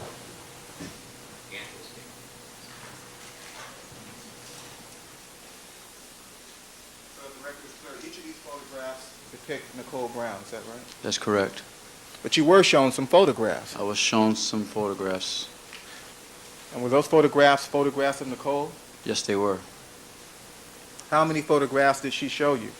Approximately 4, maybe 5. Were those photographs Polaroid photographs? I think they may, I can't remember. I think they may have been. No, she told me she took them of herself. And so I can't really remember if they were Polaroid or not. Did those photographs depict Nicole's face? They weren't really that close up. They were more, if I remember, they were more of her body. The ones that I saw. What parts of her body were depicted in those photographs? I remember her left arm stands out, and also her, if I'm not mistaken, her left upper thigh. Any other parts of her body that you recall? That's all I can remember. And did you notice anything unusual on her left arm and on her upper thigh, that is, as shown in those photographs?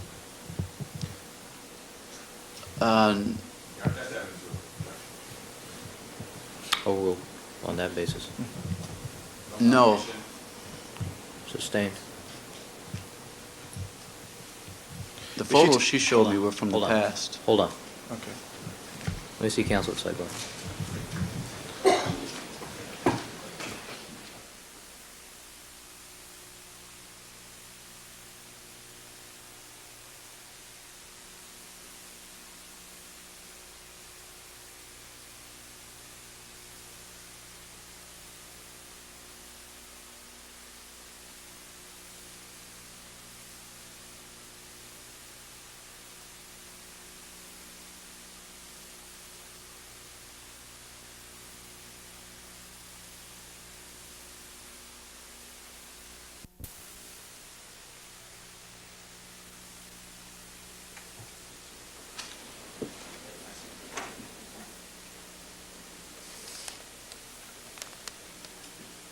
All right, thank you, Madam Reporter. Mr. Darden?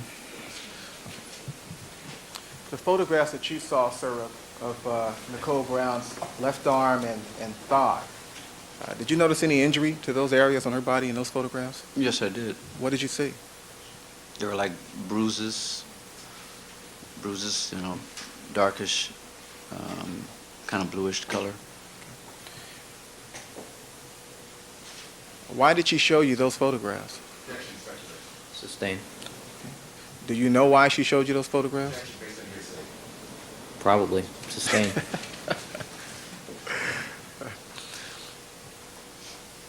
You were having a discussion, though, about the batterer's profile. Is that correct?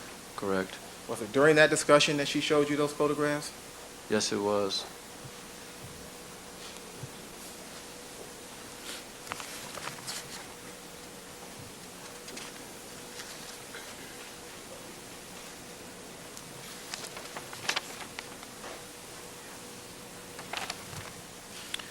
And during your discussion of the batterer's profile, did you and Nicole Brown agree on a specific course of action? Yes, we did. That's when, Correct. Next question. Did you intend to pursue the matter further? Yes, I did. What did you tell Nicole Brown you were going to do? That I would meet with O.J. For what reason? to discuss the batterer's profiles. And did you meet with the defendant? Yes, I did. Did you show him the batterer's profile? Yes, I did.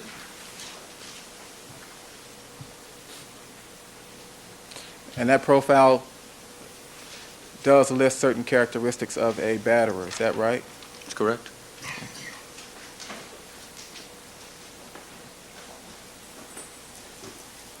Now, during that discussion, did you discuss with him the events of January 1, 1989? Yes, I did. Relate to us the content of that conversation, please. O.J. had said that they had gone out that night. He and Nicole, Marcus, and Kathy. And they had had a pretty good time. That they had too much to drink. They were partying too much, and when they got back, they got in an argument. Did he say what the argument was about?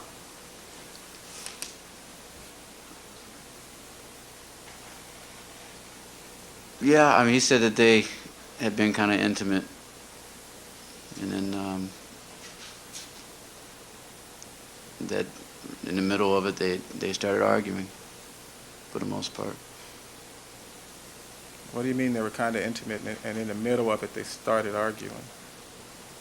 Well, they were, from what he told me, they were making love. And I guess Nicole had wanted to stop for whatever reasons. And they began to argue.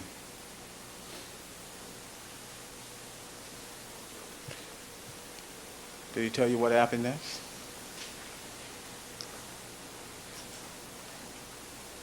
I believe at the time he told me that Nicole was the aggressor and came after him. And that he was acting in self-defense. What did he say that he did to Nicole in self-defense? He had told me what he had, at the time, that he had was defending himself and had pushed her away. And he didn't really hit her. He said that all he did was push her away. At the time, Did he say what happened next? I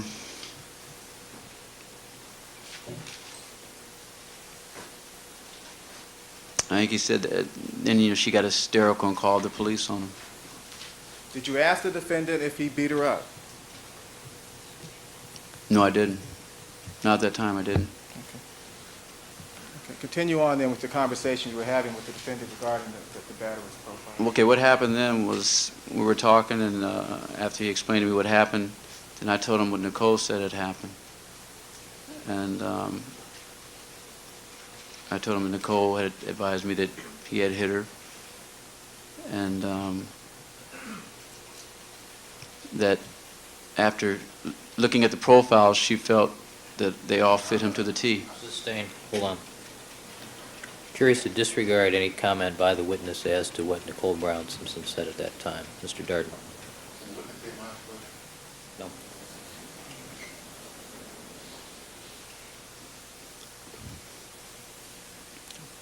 Well,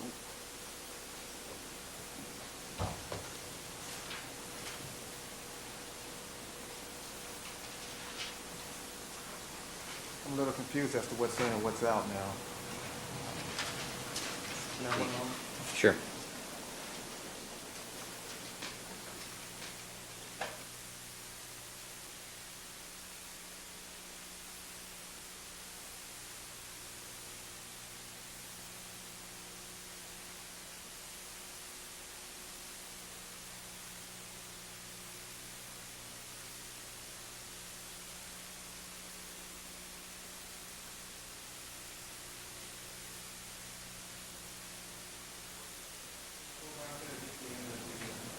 That, just that portion.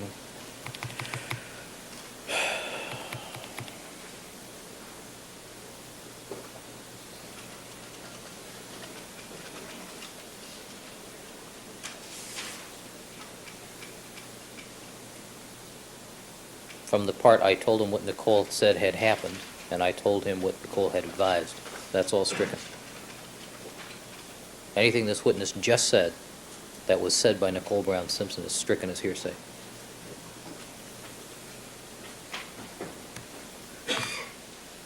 Okay, without telling us what Nicole told you and what you told the defendant, what was the defendant's reaction?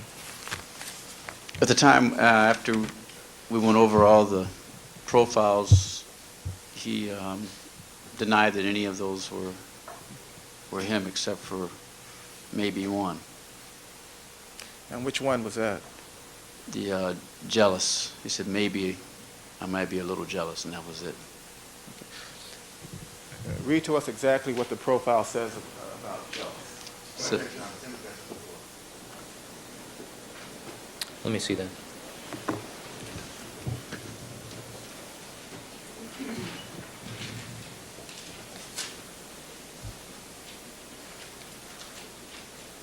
Thank you.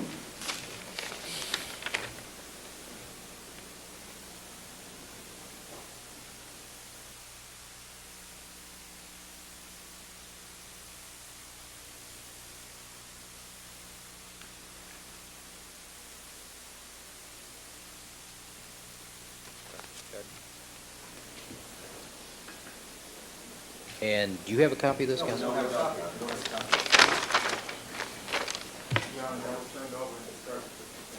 Well, they don't have their copy here.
Mr. Darden, I'd feel more comfortable if you asked the witness one additional foundational question regarding whether or not that was actually discussed. Second item. Mr. Schiff, showing you page 2 of the document, directing your attention specifically to lines 3 and 4.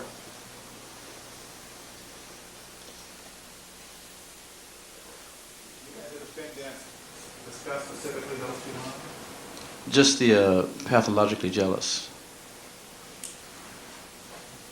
Is that what the profile says, pathologically jealous? Yes, it does. You and he discussed that. Well, that's the only one that the defendant said, I might be a little. He just said maybe. He didn't really say, I am jealous. He said maybe, a little bit that one. He said he may be pathologically jealous. Is that correct? That's correct. Did he express to you at all that he was concerned about Nicole Brown's physical well-being? Yes, he did. What did he say? Well, he had, he said he loved Nicole and he would never do anything to hurt her. And it was just an isolated incident. Now, at that point, I'm sorry, he said what? He said it was an isolated incident.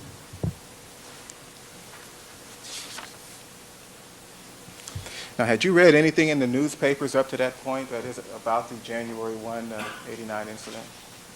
In the newspapers? Yeah. No, it hadn't been made public then. At some point, was it made public? Yeah, I can't remember if it was a week or 2 weeks. It wasn't until like a week and a half later afterwards. Well, after it was made public, did you have a discussion with the defendant again? No, oh, yes, I did, I'm sorry, I did afterwards. After it became public? Okay, give me 1 second, let me think about this 1 second.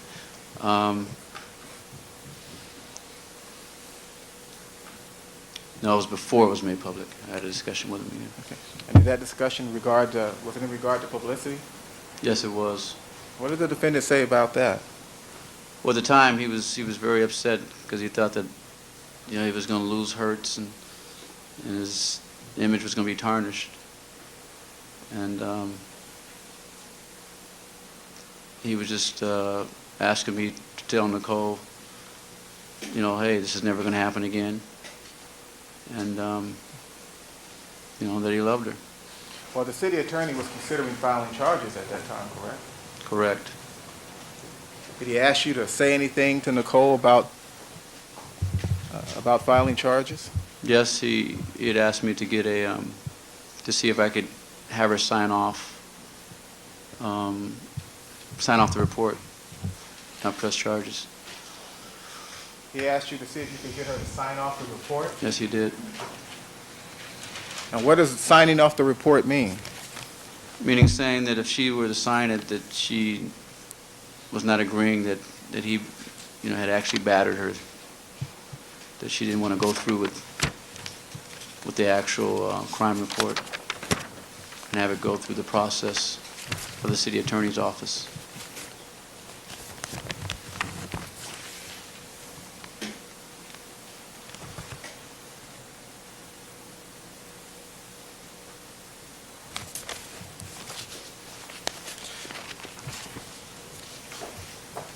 Did you ever contact the city attorney's office on the defendant's behalf? Never. Did you ever speak to any supervisor in the LAPD on the defendant's behalf? Yes, I did. Why did you do that? Well, here once again, I was caught between a rock and a hard place, and I was wanted to try and help OJ out, but at the same time, I felt that I didn't want to do it because of what I knew as far as, you know, that type of relationship. But I brought the paper over to her.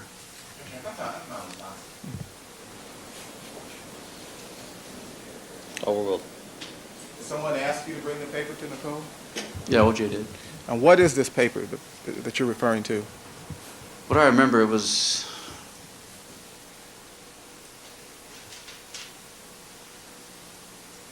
a document. I can't remember what the actual wording is. It was something to the effect that, you know, I do not wish to press charges at this time. Something like that. I can't remember. Okay. But you were a member of the LAPD at that time, is that Right. correct? Warren police officer. Right. Yes, I was.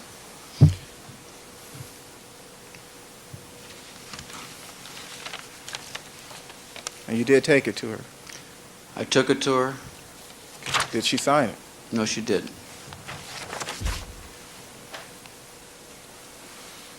And to go back to the issue of whether you contacted any supervisors on the defendant's behalf, did you contact any of your supervisors at the LAPD?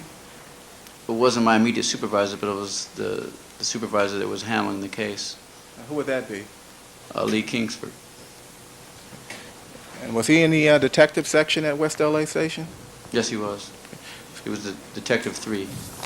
That's the supervising detective. Yes. Okay. Yes, it is.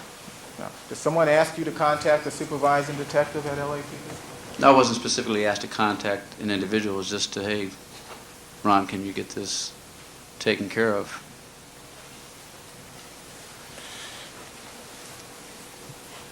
Well, did the defendant tell you how or what to do to take care of it? No, I didn't. Well, what was your understanding of that request? What did he mean by take care of it? If I could, Overruled. if I could take the, if I could bring the document that Nicole would sign it, because at the time, Nicole wasn't sure what she wanted to do. Okay. Yes, thank you, Ryan.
to generally an objection, as well as my 403 objection. All right, we've dealt with those. Very well. All right, thank you, counsel. All right, let's have the jurors, please. Yes.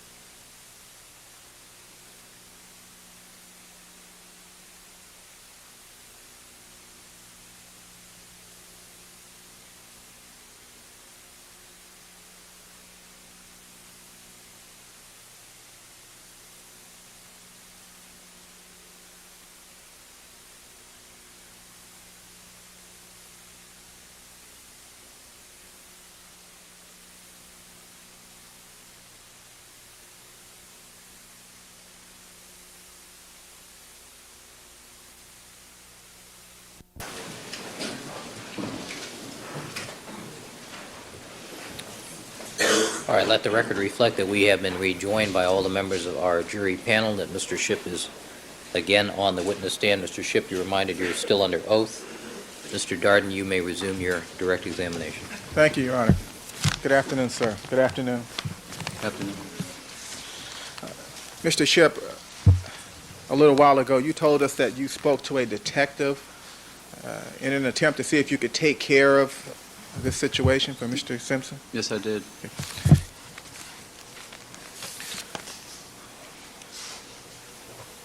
During 1989, did the LAPD have a policy as it related to the arrest of spousal abuse suspects?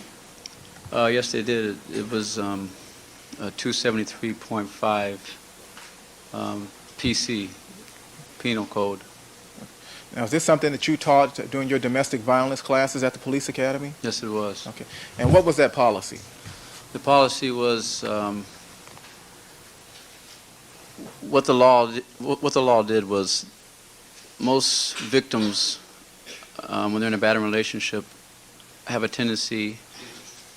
Mr. Shipp, I can explain this. the question is, what was the policy, not Okay, why? all right, the What- policy. I'm sorry. The policy was to make an arrest if there's any kind of injury. So anytime there's some indication that a victim has suffered some injury in a spousal abuse situation, the policy required the LAPD officer to arrest the suspect. Yes, it did. Anytime there was an injury. Anytime there was any kind of a willful injury by the actual suspect or batterer. Now, you told us that you heard on Monday, June 13, that Nicole Brown was dead. Is that right? Yes, I did. And where were you when you heard the news? I was in a bank, the First Interstate Bank. And what did you do at that point? I called the house, Whose house? O.J. Simpson's house. Did the defendant, did he answer the phone? No, I did not. Did you go to the defendant's home? Not at that time. Not at that time, no, I did. At some point that day, that Monday, did you go to the defendant's home? Yeah, I went there. I think I went there like maybe an hour or two afterwards, a couple hours, if I'm not mistaken. And was the defendant at his home when you arrived? No, he wasn't. Do you recall what time it was when you arrived at the defendant's home? The first time, it might have been roughly around maybe 2 o'clock, somewhere around there. I'm not really sure. I went there twice that day. So you arrived at 2 o'clock Monday, the first time, right? Right. The defendant wasn't there. No, he wasn't. Did you go to his house a second time that same Monday? Yes, I did. What time was that? I think it's approximately 5:45 to 6 o'clock. Okay. Do you know where the defendant was at 2 o'clock on that Monday? I had no idea. Well, when you went to the house the second time that evening, was he there? Yes, he was.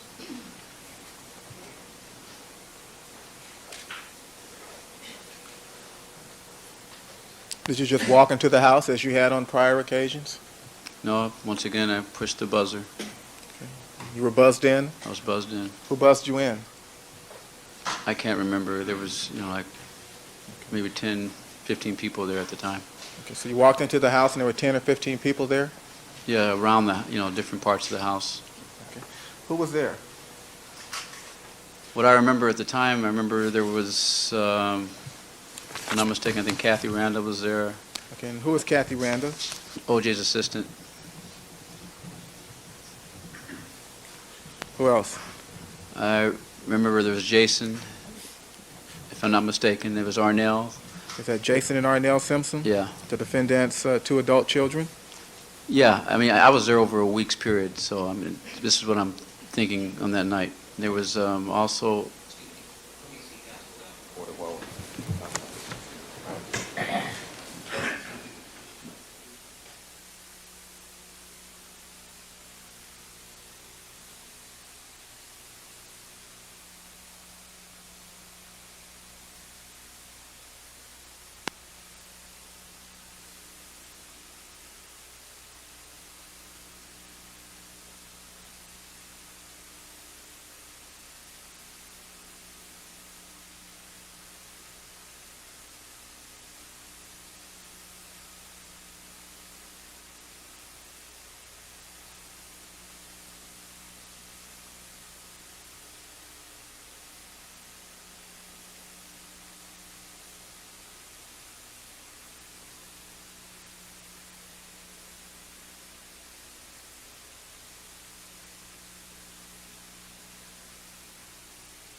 Resume, please.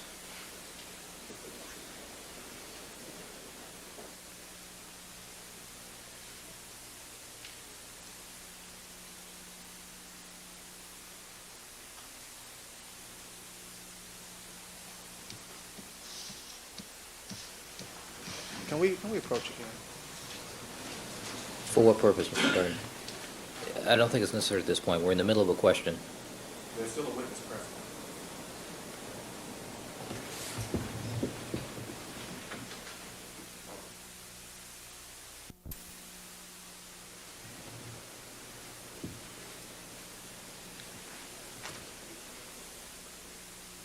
All right, thank you, counsel. All right, Mr. Jarrett, you may resume. When we left off, Mr. Shipp, you told us that Kathy Randa and Jason and Arnell Simpson were present in the house that evening. Is that correct? what I remember, yeah, I think they, Okay, and who else was present? OJ's sisters were both there, and brother-in-laws, his mom, and I think there was grandkids there.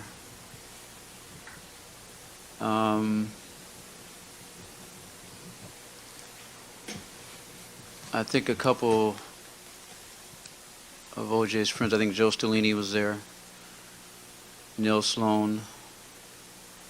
I'm not sure if Bob Kardashian was there. I'm not sure if he was there. I think he was. I'm not real sure. Robert Kardashian, seated Yes, here? Robert Kardashian. And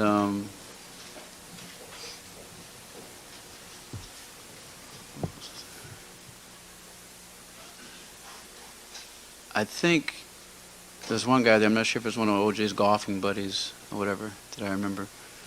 Do you recall that person's name? I can't remember his name. What are the names of Mr. Simpson's two sisters? Carmelita, and I'm sorry, I'm drawing a blank again. I can't think of his other sister's name right now. And the two brother-in-laws, what are their names, if you know? I can't remember. And you said that someone's grandchildren were there? Oh, excuse me, there might have been OJ's nieces, I'm sorry. Nieces were there. Okay, do you recall their names? No, I can't remember. Recall their ages, approximate?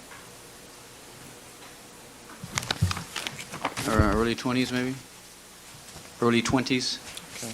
How many of them were there? How many nieces? 2.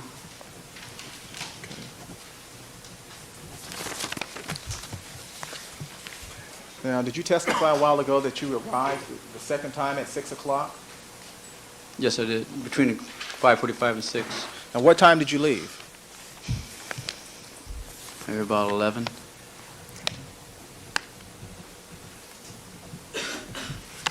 Now, when you arrived at the house around 6 o'clock p.m., did you go to a particular room or part of the house?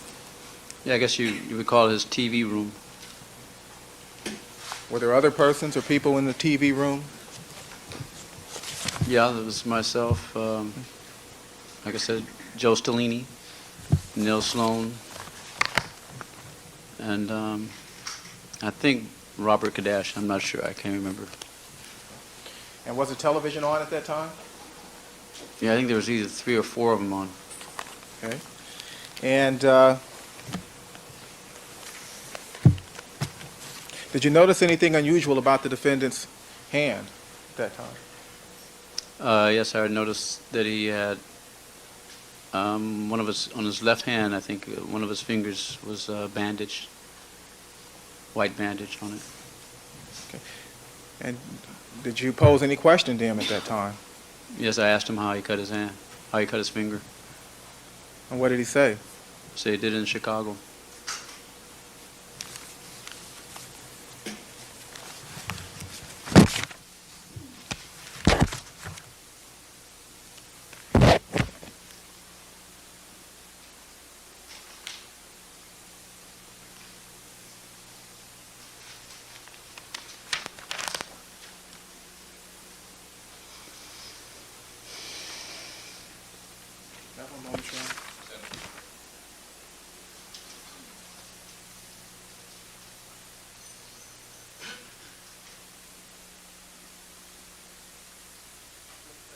Chicago? Yes, he did.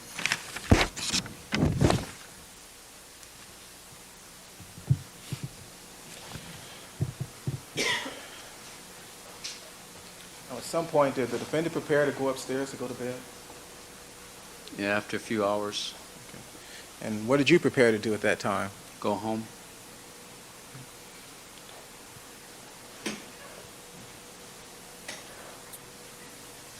If you know, where's the defendant's bedroom located? Where in the house? Upstairs, located on the far east section of the house. Have you ever been in the defendant's bedroom? I think maybe once or twice prior to that night. Now, as you prepared to leave the defendant's home, did you walk toward the front door? Yes, I did. And where was the defendant at that time? Walking towards the stairs, Stairs leading upstairs to his bedroom? up to his bedroom. And did he say anything to you at that time? Yeah, he said, Ron, come upstairs for a minute. And did you go upstairs? Yes, I did. Did you go upstairs with the defendant? Yes, I did. Did you and the defendant go to a particular room? To his bedroom, yes.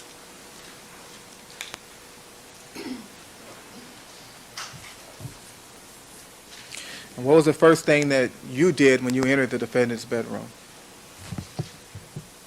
The first thing I did at his request was to open the cabinets where his TV was. And what was the defendant doing while you were doing that? Starting to get undressed. And what was he wearing initially?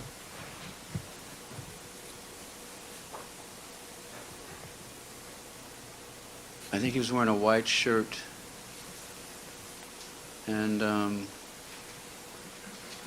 I can't remember what color the pants were. Was he wearing pants? Yeah, he had pants on. And did you watch the defendant as he undressed and prepared to get ready for bed? I mean, I didn't just stare at him, but I just, I was looking at TV and we were talking, you know. Okay. Did he take his clothes off, his pants and his shirt off? Yes, he did. Okay. What did he do with them after he took them off? He folded them, and I can't remember if he hung them up or if he just laid them down, but I remember he was very meticulous as to how he was taking off his clothes and being very neat. And he's always been that way, hasn't he? I mean, neat with his clothes? Yeah. Yes, he has. Okay, so what happened next? What happened after the defendant neatly folded his clothes? He began to ask me a couple questions.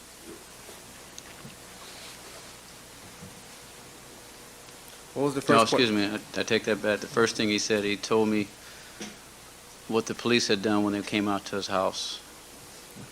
And what did he tell you the police had done when they came out to his house? He said that they had gone through everything, and then they told him that they had found a bloody glove. They told him something about a watch cap, something like that, that they had, what was it? So that's all I can remember at this time. And did he ask you any questions? Yes, with recording. With the recording.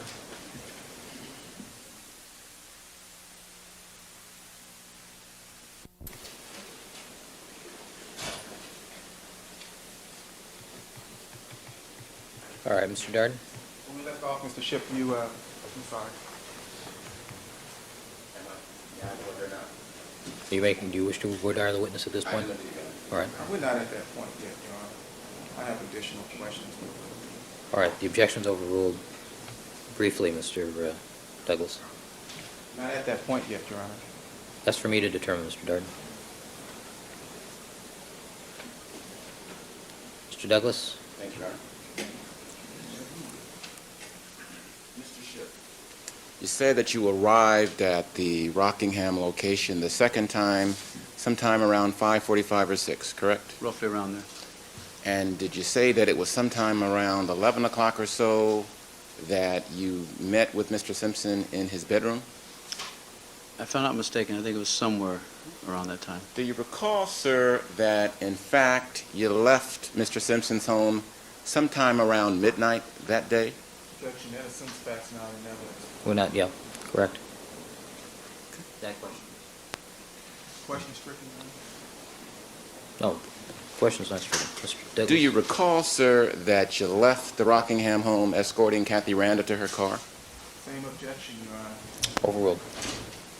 You know, one of the things, okay, as far as The question is, sir, do you recall escorting Kathy Randa to her car? Can I the was there witness for a be allowed full to- Hold on, wait a minute. Counsel. Mr. Darden, please. Witness, he's interrupting the witness in the middle of his answer. Well, if you wouldn't interrupt me, maybe I could hear what's going on.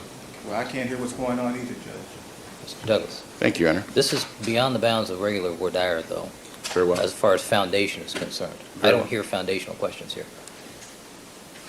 When you went up to Mr. Simpson's room, isn't it true that Shirley Baker, his sister, was there? in the room, Correct. Objection. no, it's not true. Not an appropriate line of questioning under 403. I'm going to give you a couple more questions, Mr. Douglas, but we're in cross-examination. We're not in voir dire at this point. Yes, Your Honor. When you had the conversation with Mr. Simpson, you and he were alone? Yes, we were. When you had the conversation with Mr. Simpson, wasn't he already in bed? No, he was not. When you had the conversation with Mr. Simpson, wasn't his sister there in the room? No, she was not. It's your testimony that you and Mr. Simpson were present alone together, correct? By ourselves. One moment, Your Honor.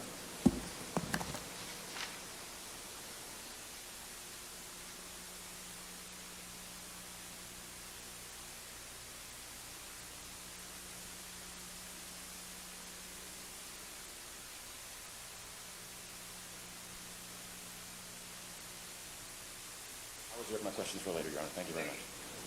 Mr. Darden.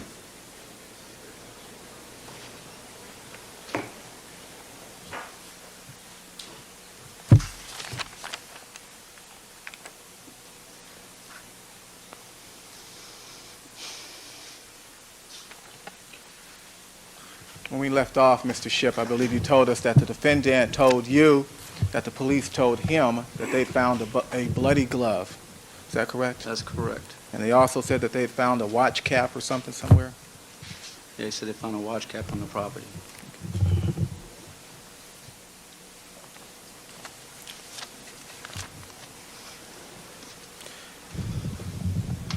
Did you and the defendant discuss things unrelated to Nicole Brown's death? Unrelated to her death? Unrelated. Not at this time. Did you know that the defendant had gone down to the LAPD headquarters that day? Yes, I did. And did you and the defendant discuss what occurred there? Not at all. Well, did he ask you any questions? Any questions about the investigation that night? After he told me about what they found at his house, he asked me how long does it take DNA to come back. And at that time, did you know the correct answer to that question? I did not know the correct answer, but what I did say, I just off the cuff said 2 months. And what did he say in response to your indication that it takes DNA 2 months to come back? He kind of jokingly just said, you know, to be honest, Ship, 'cause that's what he called me, Ship. He said, I've had some dreams of killing her.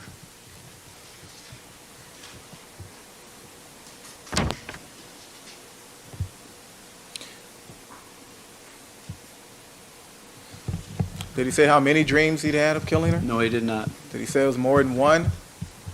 He just said dreams, plural.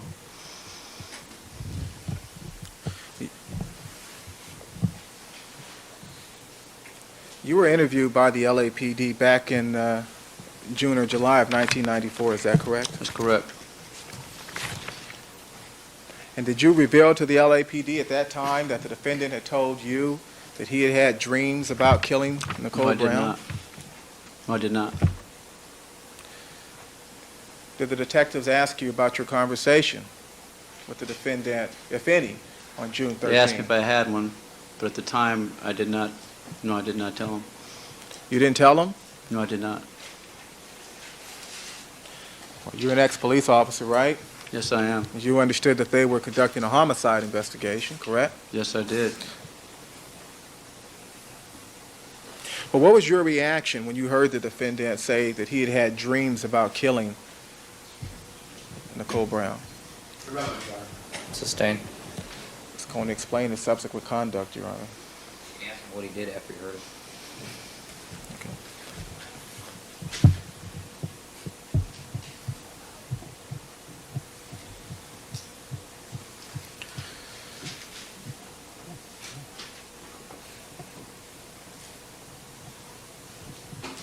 Well, after the defendant told you that he had had dreams of killing Nicole Brown, did you tell anyone else immediately?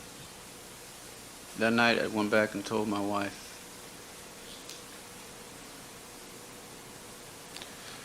Were there other persons present in the house at that time? That is the time in which you heard the defendant say that he had dreams? Other people present? Yeah. Yes, there were.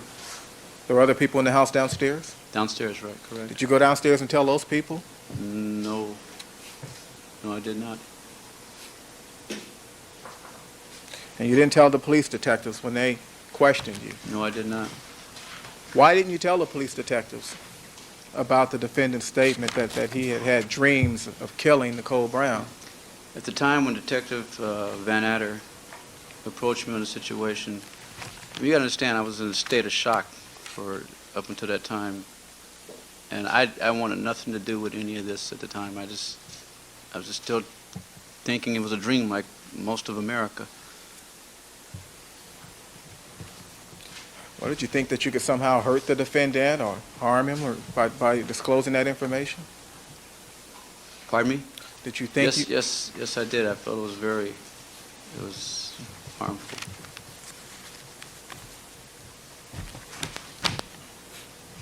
Well, why didn't you just tell the detectives? I didn't want to tell the detectives at the time. I didn't even want to talk to them. I wanted nothing to do with it. I just wanted everything to go away. I wanted nothing to do with this. I've been a civilian, I think at the time, for almost 5 years. I'm living a normal life. did the fact of your friendship with the defendant enter into your decision not to tell the detectives? Yes, it did. How? Like I said earlier, I mean, I've loved this man for 26 years. And all of a sudden, you know, my thought process, like I said, I wanted nothing to do with it at all.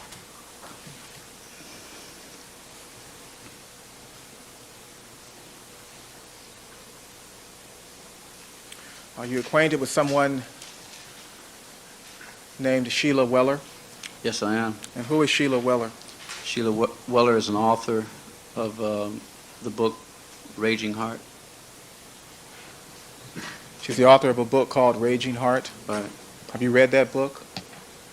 Most of it, not all of it. And were you interviewed by Sheila Weller? Yes, I was. And were you interviewed by her for that book? Yes, I was. And when were you first interviewed by Sheila Weller? I think it was in July. July of 1994? Correct.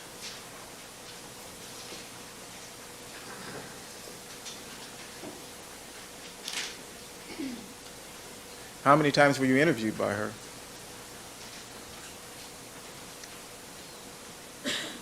Maybe 6, 7 times. Maybe a little more, I can't remember.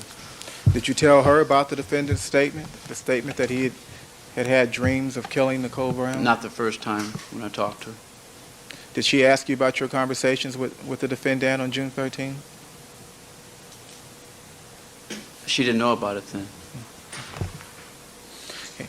Now you say that you have read this book, Raging Hearts, or rather most of it. Yes, I have. And there is a scenario in the book that describes someone who in the book is called or named Leo. Is that correct? Yes, it is. Have you read that passage? Yes, I have.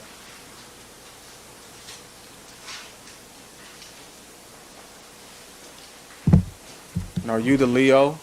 Yes, I am. Are you Leo, the Leo who's described in that book? Yep, that's me. Is the bedroom conversation you just described to us today described in the book? Yes, it is.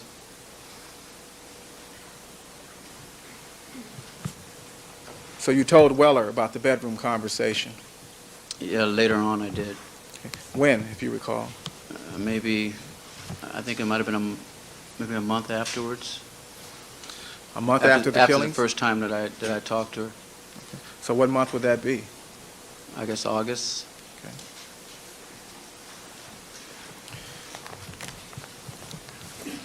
Well, had you told the LAPD about the defendant's statement regarding his dreams? No. So you told Weller before you told the LAPD? Yes, I did. You told Weller before you told Marshall Clark or myself? I sure did. Why'd you tell Weller about Because the dreams before you told us? ever since I heard that conversation, it was just eating me up. And I knew I didn't want to tell you guys, because I didn't ever want to be in this position when I'm talking about this. And I had to get it out. And that's why I told her originally this whole thing was I was going to be anonymous.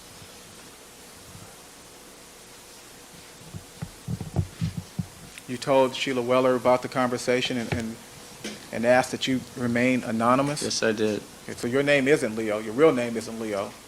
No, it is not.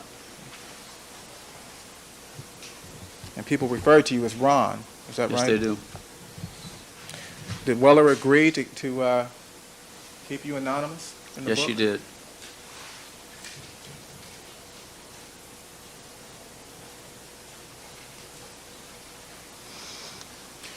Did she offer you money in exchange for your telling her this information? Not at all. Only reason I agreed to do the book, I got a call from Rolf Bauer, Nicole's brother. I mean, actually, he's her cousin. And originally, I didn't want to do it at that time. He asked me to interview with her. Correct. Next question. Okay, so you were never offered money in exchange for... Never. Money was going to Sydney and Justin. That was all I was told, that they would donate a nice substantial amount to Sydney and Justin. Okay, so if I understand you correctly, then money from the sale of the book was going to go to the defendant's children? Right, correct. None was to go to you Not a dime. or any other person? No one in my family, no one. I mean, there was no mention for money for me at all. Have you ever accepted any money in exchange for your testimony or in exchange for your recounting the information Never. you've given us today? Never. You've never accepted any? None, Have you given any television interviews? none. Spoken to the tabloids at all? No, I have not. Now, at some point, you did tell Detective Van Adder and Detective Lang and myself about this conversation. Is that correct? Yeah, just recently. And that was January 21, wasn't it? Is that correct? That's correct.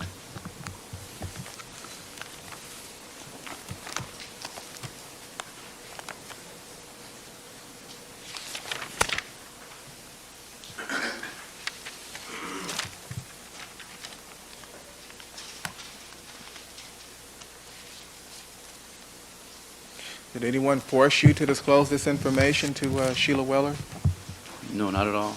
or to us? No.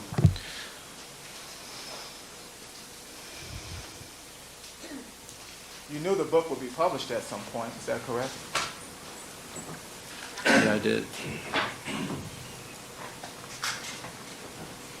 And were you told that the conversation you had with the defendant would be included in the book? Yes, I was. Were you concerned at all that others might read that scenario and try to identify the person who was described as Leo in the book? Yes, I was. Were you concerned that someone else might read the scenario in the book and realize who Leo really was? Yes. Who? You guys.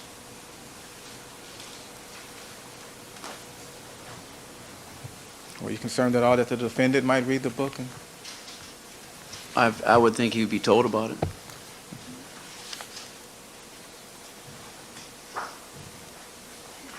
If he did not read it.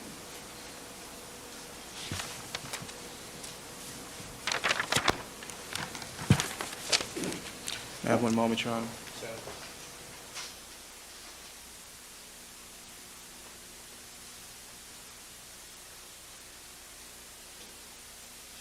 You consider yourself a friend to this defendant?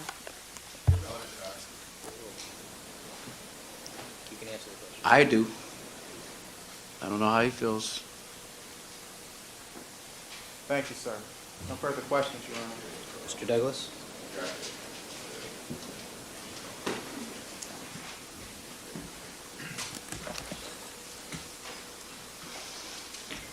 Mr. Chair.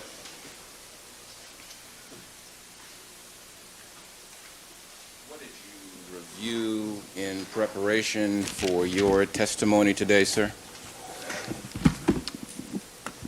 The only thing I ever looked over was the domestic violence profiles. Now, it is true, is it not, that you have given a few statements about information that you have concerning this case. Isn't that correct? Yes, I have. You were interviewed in the district attorney's office in July. True? That's when it was. Okay. And that would have been July 28th, 1994. Sounds about right? I guess. I don't know what the date was. You do remember giving that interview in July. Yes, I do. Was that interview before or after your first interview with Miss Weller? That interview,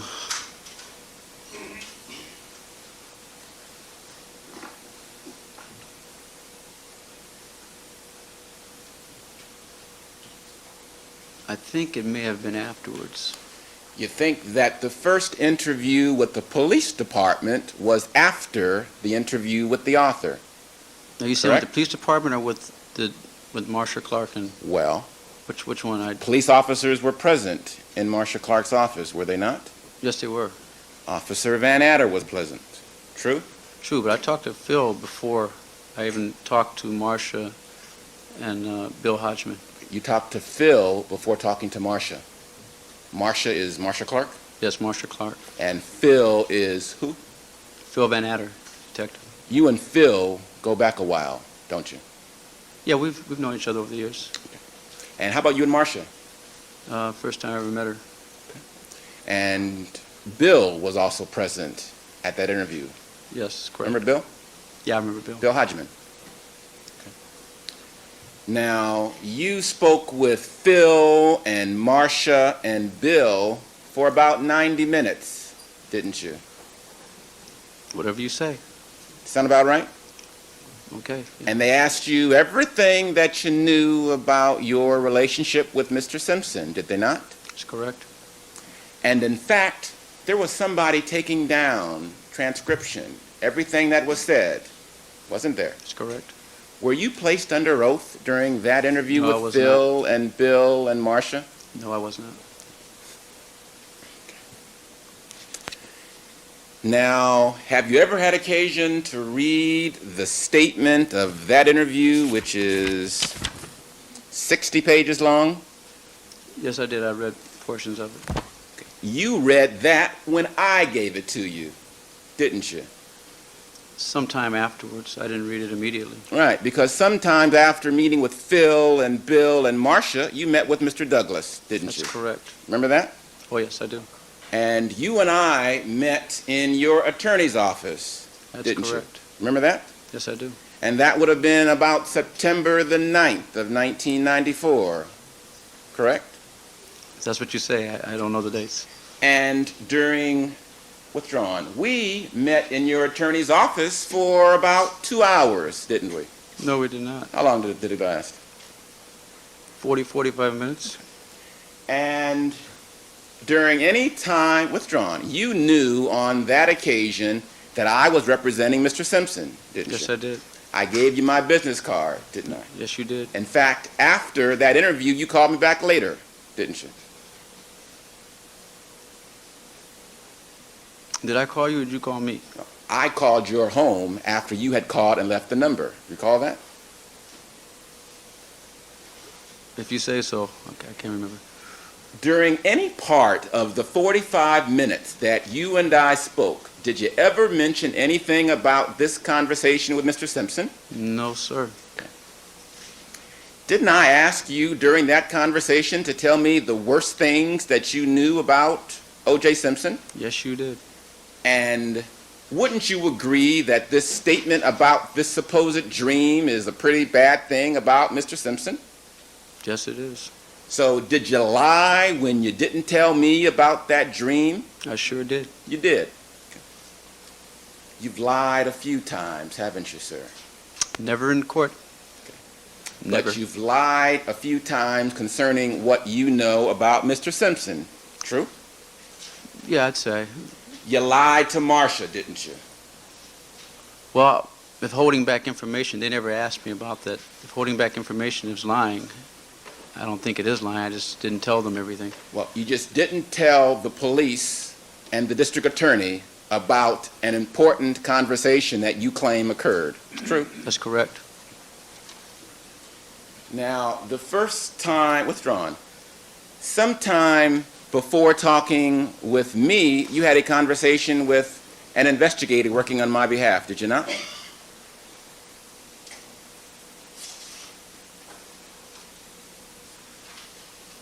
Yes, I did. Mr. Joe Brown, recall that? Oh, okay, I was thinking of Hostetler. I'm sorry. Mr. Joe Brown. Okay, I did. You're right.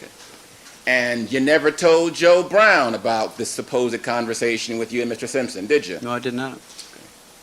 So let me get this straight. You met for 90 minutes with Phil and Marcia and Bill and never mentioned this conversation, correct? I never did. You met for 25 minutes with Joe Brown and never discussed this conversation, correct? Did not. You met with me in your attorney's office for 45 minutes and never talked about this conversation, correct? Correct. And you are Mr. Simpson's friend as far as you think, correct? Yes. Now, you've said that the reason why you didn't tell Phil about the conversation was because of what? I said I didn't tell Phil because at the time I really did not want to be really involved in all this, and I didn't want to be going down as being the person to nail OJ. Well, let me ask you this. Well, you're not, so don't worry about that. But let me ask you this. Objection, I had it told. Sustained. Counsel, you know better. Sorry, Your Honor. Curious to disregard counsel's remark. When you talked to Miss Weller about this supposed conversation, did you want to remain anonymous then? Yes, I did. Did Miss Weller inform you that she was writing a book? Yes, she did. And did she suggest to you that your conversation would be in the book? Yes, she did. And did you interpret by the fact that your conversation would be in the book that you would no longer be anonymous? Well, I felt the only ones that would know about that conversation would be me and OJ. I see. Wouldn't anyone else who was present at Mr. Simpson's home when you went upstairs, as you say, also know who you were in relation to your identity? Possibly. So I understand your version. There was a time when Mr. Simpson went to bed, correct? Correct. And this was a man that had just lost the mother of his children, correct? Correct. And he was grieving that evening, wasn't he? Define grieve. He was in grief, wasn't he? This witness isn't competent to define who's grieving and who isn't, Your Honor. I think it's a common human condition that he can testify to. Overruled. You may answer. At the time when I talked to OJ, as far as when you say grieving, crying and stuff like that, Wasn't he feeling bad about his wife's death, Mr. Shipp? Overruled. You can ask to describe demeanor. Can Mr. Darden be the one to object, Your Honor? So much objectionable material. Counsel, you don't need to say that. Juries to disregard that comment by counsel as well. Now, Mr. Simpson wasn't in a good mood. no, he was not. Okay. He was surrounded by his family, correct? Yes, he was. He was surrounded by his close friends, correct? Correct. Family were concerned about his emotional state, were they not? Sustained. Yes, they were. Oh, I'm sorry. Excuse me. Is there any real dispute about that? Family and friends are there. All right. Yes, they were, Your Honor. All right. When Mr. Simpson retired for the evening, did you have occasion to see his family wish him a good evening? When I was leaving? No. You said that Mr. Simpson was retiring for the evening, correct? Correct. And he asked you to walk upstairs with him, correct? Do you remember family wishing him good night, sleep well, pleasant dreams, or something of that nature? Not at that time, no. Did you remember that he snuck upstairs without anyone else in the room noticing? He snuck upstairs? Yes. I don't remember that. Okay. So it wasn't a secret when he went to sleep that evening, true? No. Everyone knew he went to bed. Okay. 'Cause I was asked by Shirley to unplug the phone. So everyone knew he was going to bed and that you were going upstairs with him. Yes. So it wasn't a secret that you were going upstairs with Mr. Simpson when he was going to bed. No, it wasn't. Okay. So that if there would be revealed in some subsequent book a conversation that occurred on June 13th when Mr. Simpson was going to bed, you knew that the people in that room could identify you as being the source of that conversation. Correct? Correct. So you didn't really have a concern about being anonymous, did you, sir? Well, like I said, I felt that I felt OJ would know, and at the time, when I told Sheila about this, there were several people, of course, there at the house, and I was thinking, hey, no one would really maybe put two and two together. I see. Now, you were a police officer for how many years? 15 years. And during the course of your 15 years as a police officer, you investigated crimes, I would assume. I did.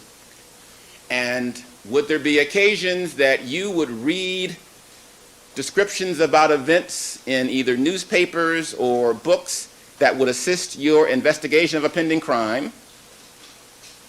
Yes, I'd say you're correct. So it was not unsuspecting of you that if some police officer were to later read about a conversation in a book concerning a conversation that may have occurred with O.J. Simpson, that someone later would investigate the source of that conversation. True? True. So you knew, Mr. Shipp, that by having this conversation with Miss Weller, that you would not be able to assure your anonymity, correct? Mr. Douglas, I'd say you're probably correct.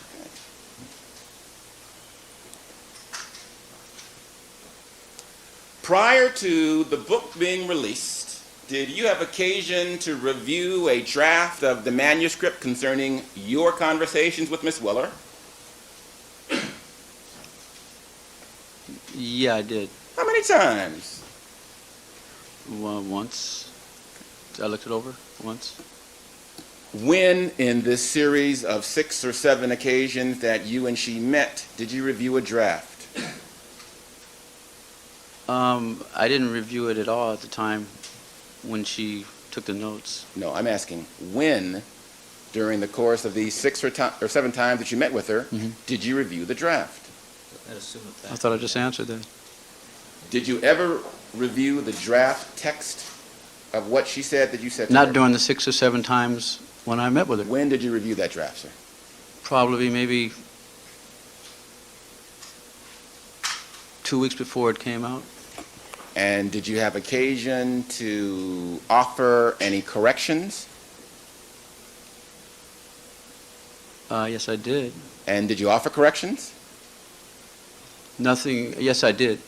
Were the corrections ultimately made? Yes, they were.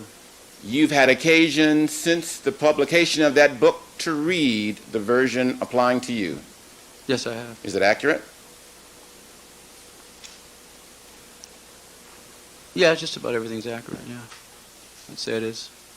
I'd like to show the witness, Your Honor.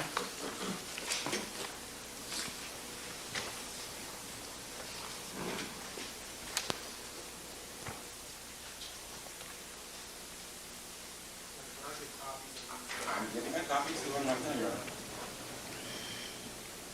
Copies of a document that I'm going to have marked as defendant's Exhibit 1000. And I'm writing D1000 in the upper right-hand corner. And what page are you starting I'm on? beginning at page 8, Your Honor, and it goes until page 12. Right. First of all, Mr. Shipp, looking at the document that has now been marked as Defendant's Exhibit 1000, does that appear to be the relevant pages of the book Raging Heart by Miss Weller? It appears to be. Yes, it does.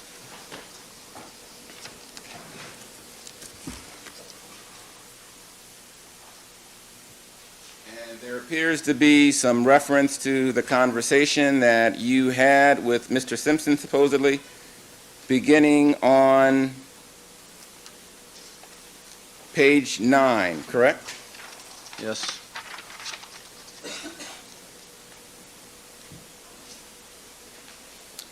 Was it in any way withdrawn? Let's talk about the conversations that you had with Miss Weller. You say you spoke to her the first time before talking with Marcia and Bill and Phil, correct? Yes, that's correct. And how much time did you spend with Miss Weller the first time that you spoke with her?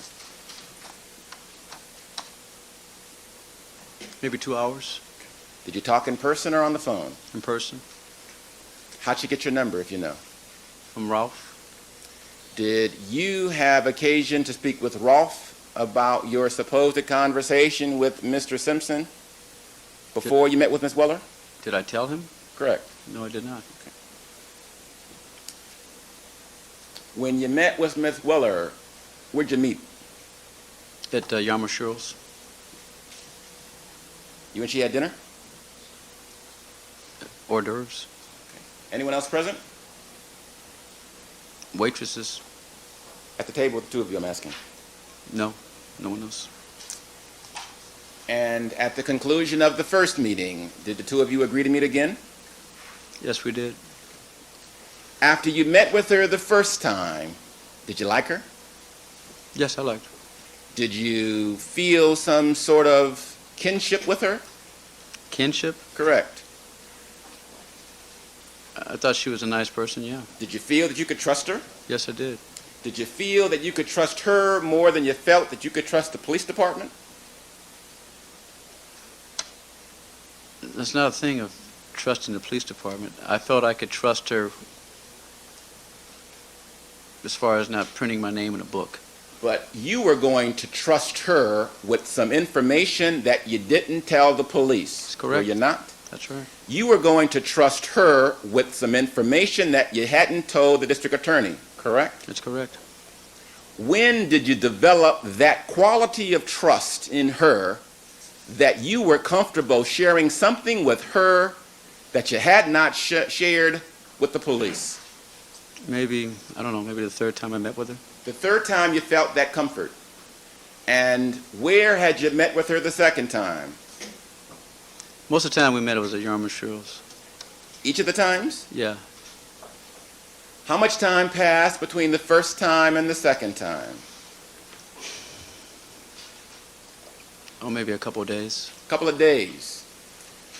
When you met the first time, who picked up the tab? First time, I did. And the second time? I think I did. And the third time? I think she did. And the fourth time? But I think she may have. And the fifth time? We weren't always eating. We never had dinner. We were just basically just having hors d'oeuvres. And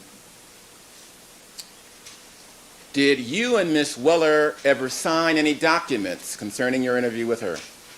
yeah, we signed a document saying that she would not reveal my name Where's your copy of that document? in my house.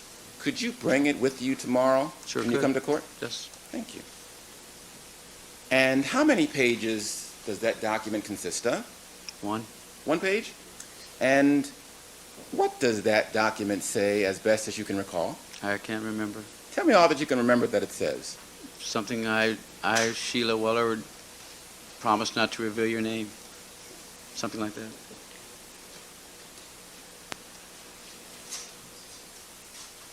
Was that document signed by Miss Weller and by yourself? Yes, it was.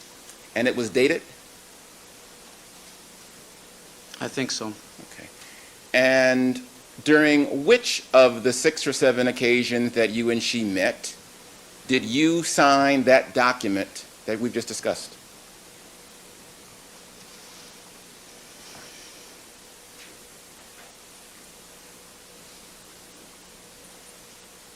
I think it might have been the first. Once I agreed to start talking to her, I think she wrote it up. In your mind, was the most important thing for your comfort that you be anonymous? Yes. If you had not had a promise of anonymity, in your mind, were you prepared to share intimate secrets about Mr. Simpson with a total stranger? Mr. Douglas, sometimes when people are going through stuff, sometimes they say things that they really want everybody to know. That's not my question, sir. My question is, in your mind, were you prepared to share intimate secrets about your friend to a total stranger without the promise of anonymity? Oh, no. So the promise of anonymity was the reason or the motivation for you to share intimate secrets with your friend to a total stranger. Correct. Have you in the past shared intimate secrets about a friend to somebody writing a book? Never. Never before. Never. Have you in the past lied to police officers about a murder investigation? Never. Never before. You say that the conversation with Mr. Simpson was eating you up. Is that your statement? That's correct. And did you hope to exorcise this pain from your body by talking to Sheila Weller? Yes, I did. You didn't think that you could exorcise this pain from your body by talking to the police department? Well, at the time, truthfully, no, I did not. I did not want to put them in a certain situation, knowing their profession, how professional these guys are. You didn't want to put the police in the position of knowing information that you thought was important concerning the deaths of Nicole Brown Simpson? Well, I know if I would have told Phil, okay, hey, Phil, confidence, you know, I want to share something with you. There's no way in the world Phil would have said, yeah, Ron, I'm going to bury this. So But you did know that when the book came out, Phil would be able to figure it out. True? Like I said, I figured somewhere along the line, yeah, they'd know it was me. So sooner or later, they'd have to find out. Sure. Did you think that you could rid yourself of this pain by talking with the people who were prosecuting Mr. Simpson I have. after the book came out? Maybe a day or two before.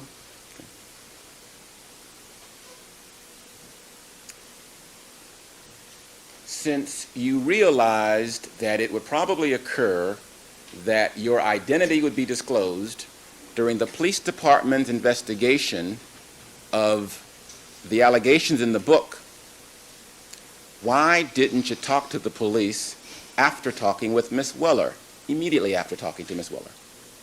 As like I said, Mr. Douglas, at the time, I just did not want it to be down on record what I thought, my personal feelings, what I thought about Mr. Simpson. Because you didn't want to be a witness in this case?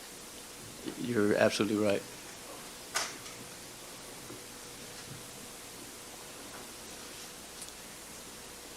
Isn't it true, sir, that you were hopeful that you would be able to garner some publicity by making up false allegations about Mr. Simpson?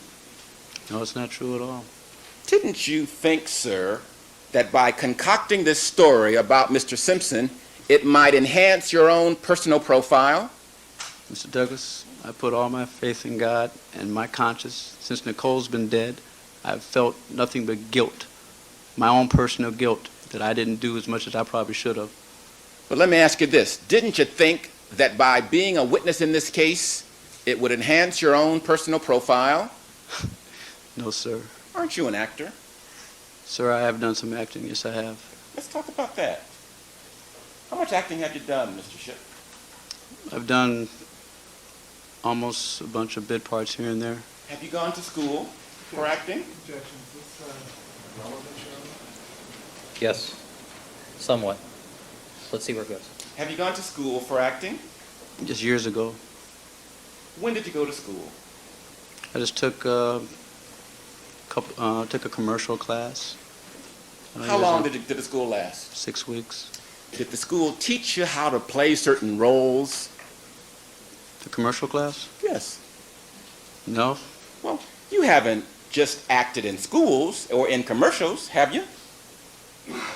No, I've done others. Yeah, you've aspired to generate an acting career. Haven't you? I've acted, almost everything I've done, I've played a cop, which is not too hard to do. But it is a role, is it not? Yeah, it's a role. And by playing a role, you're trying to act as if you're something other than the true self. Like I said, I played a cop. That's not hard to do. Okay. So I played my true self a lot of times. Are you acting now? Every now and then, I may do a little something here and there. Isn't it true, sir, that by being the witness who has a conversation with Mr. Simpson, that it is going to possibly enhance your profile around the world? Oh, well, you may answer the question. Mr. Douglas, there is no way, shape, or form that I would sit here and go through all this, put my family through this for an acting career. I could care less if I That's not do the any question. acting. The question is, You answer the question. isn't it true? Hold on, hold on. I think he's finished his answer. Have you finished your answer? Yes, sir. All right, Mr. Douglas. You do realize, Mr. Shipp, that by testifying as you have, you are going to enhance the name of Ron Shipp around the world. Just like you're enhancing Carl Douglas by being Mr. Attorney True. here. You realize that too, right? Yes, I do. So now you're a star as well. Well, I mean, that's what everybody's, that's what they say. People are going to see you. But that's not why I'm doing this, Mr. Douglas. I'm doing this for my conscience and my peace of mind. I would not have the blood of Nicole on Ron Shipp. I can sleep at night, unlike a lot of others. Thank you, Mr. Shipp. Now,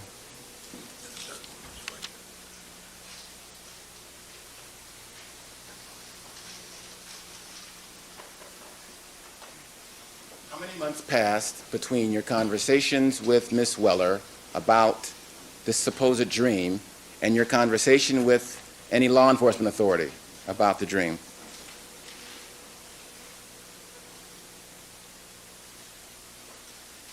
I don't know, when did I tell her? August, I guess. From August till I told Mr. Darden. And how did it occur that you told Mr. Darden about this supposed dream? Mainly, thought that it probably would come up here in court, and I did not want to sit here and lie. Like I said, I've never lied on the stand ever in my life, and I'm not starting now. So you called Mr. Darden up? Yeah, I did. I think I did call Mr. Darden up. Yeah. And did you tell him in that conversation that there was something that you had lied about earlier? Are you referring, okay, just the fact I didn't reveal the information to Ms. Clark, that I lied? Is that lying? Correct. Okay, well, yeah, I called him up and said I lied. And what did he say when you called him and said, I had lied earlier? I didn't use those words, but anyhow, he asked me to come in, and he asked me the same questions you asked me, why did I not reveal? And who was present during the subsequent conversation that you had with Mr. Darden about your earlier lie? I think Phil Van Adder. Anyone else?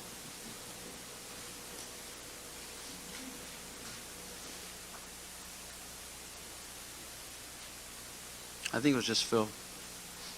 And you met in Mr. Darden's office? Yes, I did. And how long did that subsequent conversation take?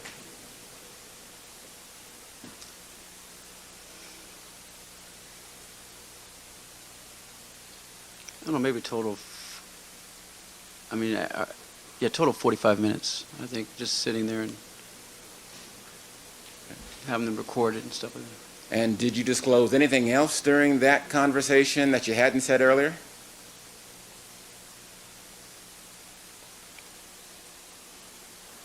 Excuse me, other than the Leo conversation? Other than the conversation about this alleged dream?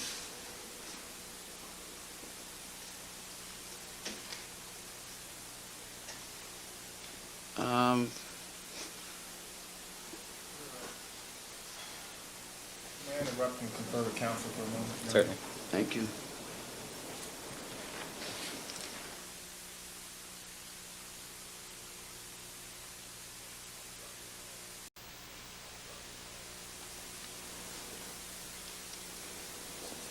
You first called the Simpson home on June 13th, sometime that morning, is that correct?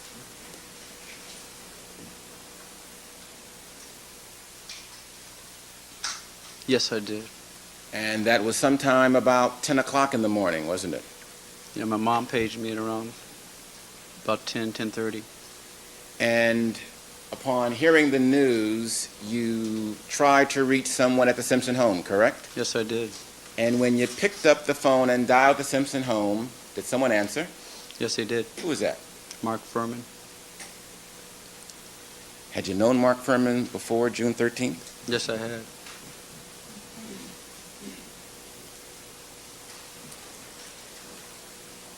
When Mark Furman picked up the phone, tell me everything that you can recall about that conversation. First of all, what's the first thing that you asked Mark Furman? Mark, He can tell us what he said, but that's about it. Very well. What did you ask Mark Furman? I said, Mark, did O.J. kill Nicole? Did you ask Mark Furman about any of the evidence? No, not at all. That was, Did you ask Mark Furman whether or not there was a suspect in mind? yes.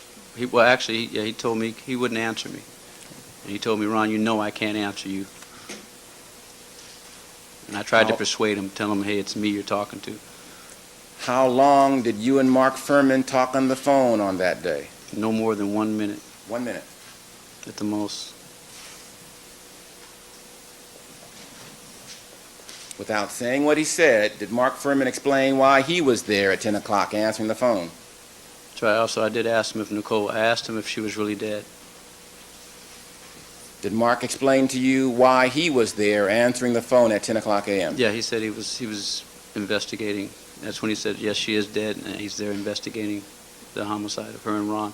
He was at Mr. Simpson's home at 10 o'clock investigating the homicide of Nicole Brown Simpson and Ronald Goldman. Right.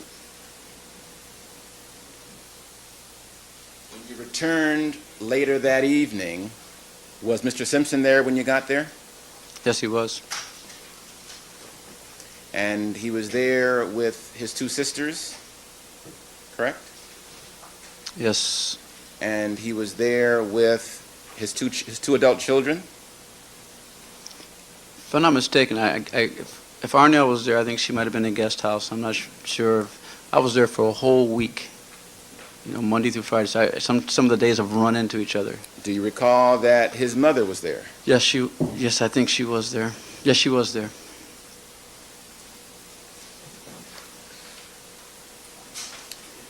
That was a day that was somewhat unusual, was it not? Very much, yes, it was. There were media outside the home, were there not? Yes, there was. There were helicopters circling overhead, true? True. People were inside watching different television programs, correct? No, everybody was watching the news for the most part. Different news programs. Yes.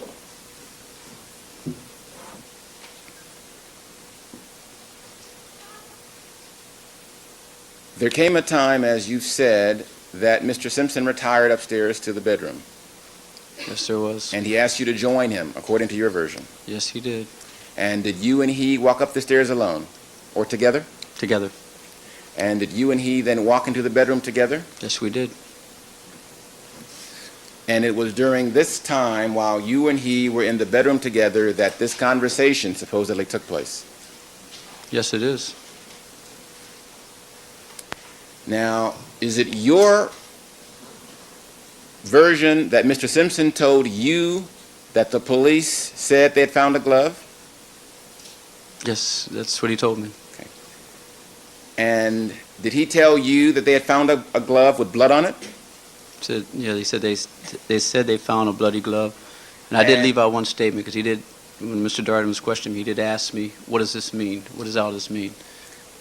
Now, did he tell you when he had been told that the police had found a bloody glove? I can't remember. You knew by the time of your conversation that the police had had an interview with Mr. Simpson. Yes, okay, he did, yeah. Because he And had come from you- downtown, right? And That's you correct. knew that Mr. Simpson had voluntarily gone down and spoken with the police, given a statement. That's correct. And you knew that Mr. Simpson had voluntarily returned from Chicago to Los Angeles upon learning of the deaths. That's correct. Now, is it your version that Mr. Simpson told you that they also found a cap?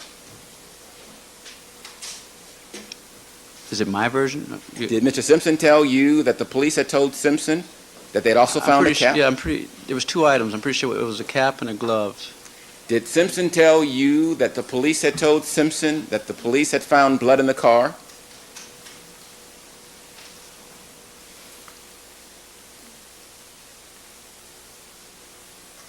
I think he did.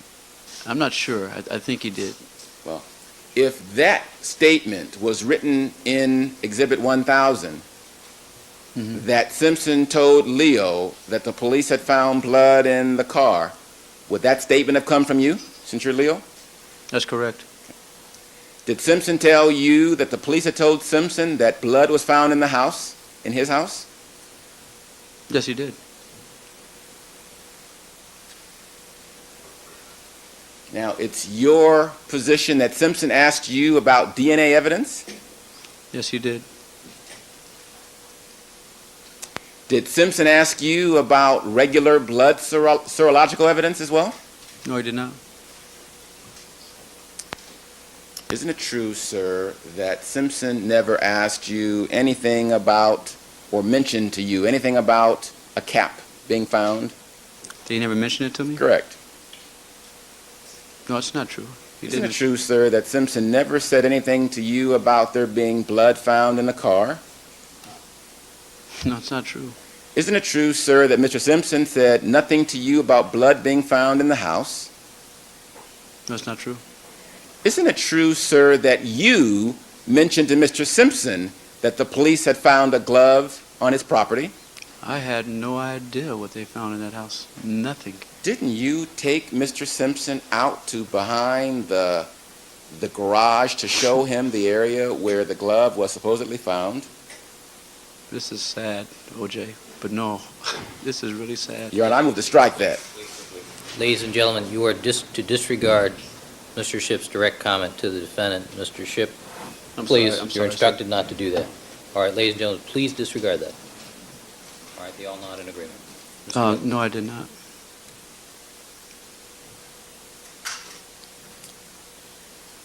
Isn't it true, sir, that when you left the Simpson home, you left and walked Kathy Randa out to her car?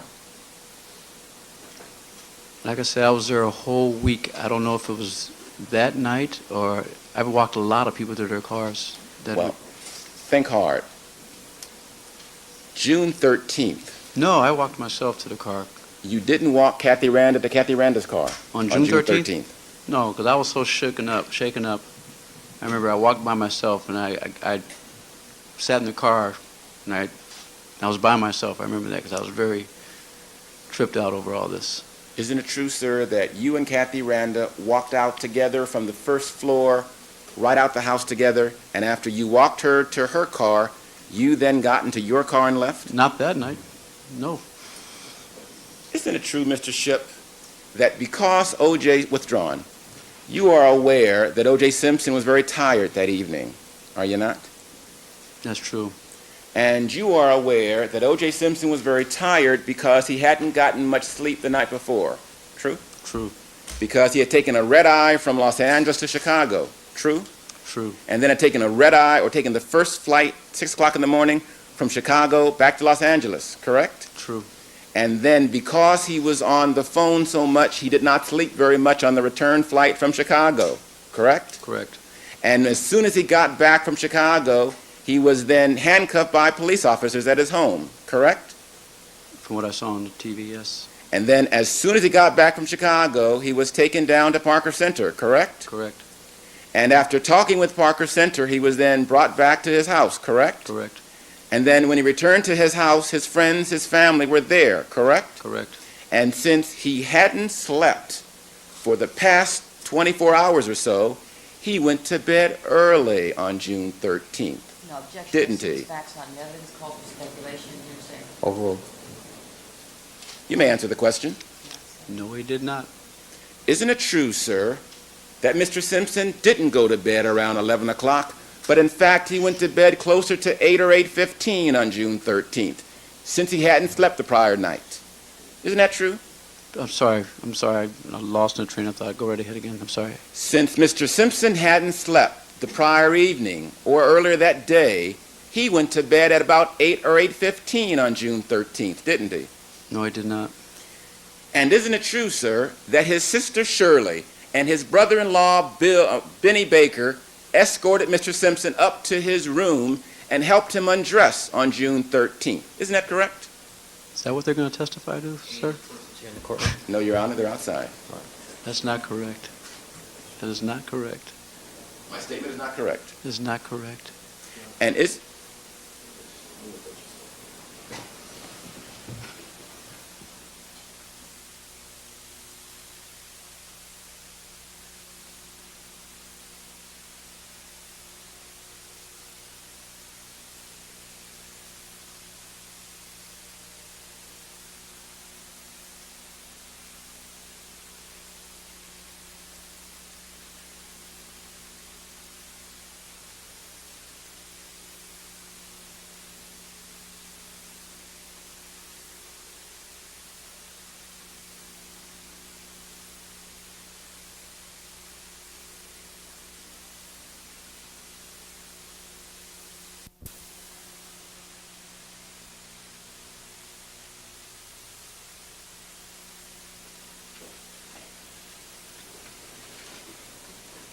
All right, thank you, counsel. Mr. Douglas, you may continue. Thank you. Isn't it true, Mr. Shipp, that from 8:15, the time that Mr. Simpson went to bed, throughout that entire evening, some member of his family sat with him in his room because he was so grief-stricken? That's not true. Shirley asked me to go stay with him. She didn't want OJ to be alone. She said, "You stay up there with him, Ron." Now, Mr. Shipp, let me change the subject and talk about your friendship with Mr. Simpson. Were you and he close friends? I'd say we were pretty good friends. We never went out to dinner like on a regular basis and stuff like that. But Did you ever go out to dinner with him and you ever? well, when he was trying to have me help him get back with Nicole, yeah, he was real. You and he went out to dinner? He took me out a couple of times. Where'd you go? One of the places was right next to his office. I'm not sure if it's the pizza place over there. You and he went alone to dinner? Oh, yeah. What month was that in? Whenever he 1989, whenever, the first week after he and Nicole had the altercation. When else did you and he ever go to dinner together? In the 26 years that you and he have been supposed friends. You know, Mr. Douglas, I'm sorry, you're absolutely right. Okay, what he did, he took me out to, maybe it was a late brunch type. It wasn't a dinner, a late brunch type of a thing. You have never had a dinner in the presence of O.J. Simpson alone, have you? Yes, I have. O.J. Simpson is a football fan, isn't he? Pardon me? O.J. Simpson is a football fan, isn't he? Yeah, he loves football. Yes, he does. He goes to games a lot, Yes, he doesn't does. he? You and O.J. Simpson have never attended a football game together Never. in the 26 years that he's been your supposed friend, have you? Not one. You and your wife have never gone on a double date with Nicole and O.J. Simpson in the entire time that you've known them, have you? You're absolutely correct. You and your wife and he and his ex-wife never went to a movie or a play or a concert together, the four of you, have you? My wife and I were invited shortly after he beat up Nicole. Move to Never. strike that, Your Honor. Non-responsive. Overruled. Your wife and you were invited, but you never went, did you? Never went. All the times that you claim that you were over his house playing tennis, you have never in your entire life played tennis on the same court with O.J. Simpson, have you? Never. You're not really this man's friend, are you, sir? Well, okay, all right. If you want me to really explain it, I guess you can say I was like everybody else, one of his servants. I did police stuff for him all the time. I ran license plates. That's what I was. Okay, I mean, like I said, I love the guy. You weren't the kind of friend that he would share some private secret with, were you, sir? Nothing except for the 1989 beating where he needed me.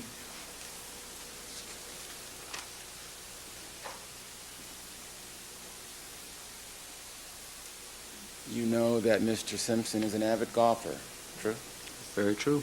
You ever been golfing with him? Never. You ever asked to go with him? Never. I'm not that good. Ever been to a Raider game with him? Never. A Trojan game with him? Very well, Your Honor. Trojan Move on. game? Very well, move on. When he got a hold of me.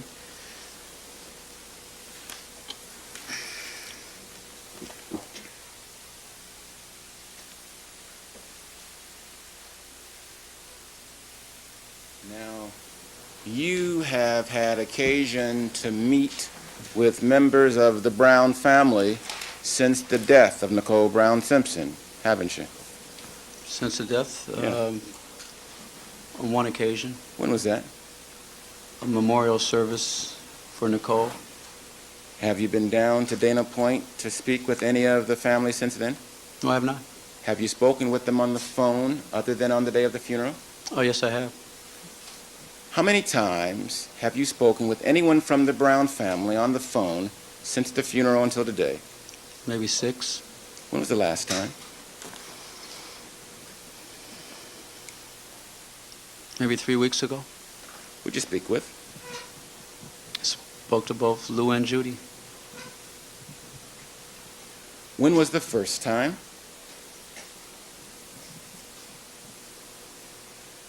After the deaths. Who'd you Yep. speak with? No, I'm trying to clarify. After the deaths. I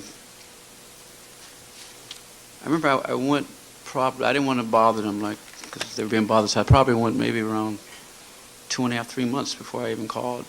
I mean, I called Rolf all the time, and I'd check on them through Rolf, and I'd ask them how they were doing. You've spoken with Denise Brown since her sister's death, have you not? Once at the memorial. Have you spoken with Dominique Brown since the death of her sister? Talked to her once, which was also that 3-week period, 3 weeks ago when she answered the phone. Did you talk to Tanya Brown at all since the death of her sister? Memorial. I'm sorry? At the memorial.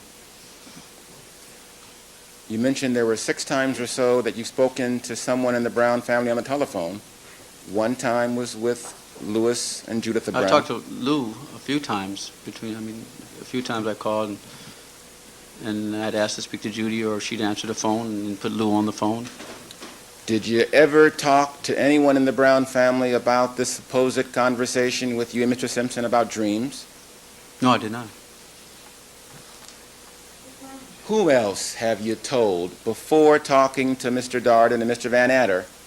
Who else did you talk to about these dreams other than your wife and other than Sheila Weller? My attorney, Bob McNeil. Okay.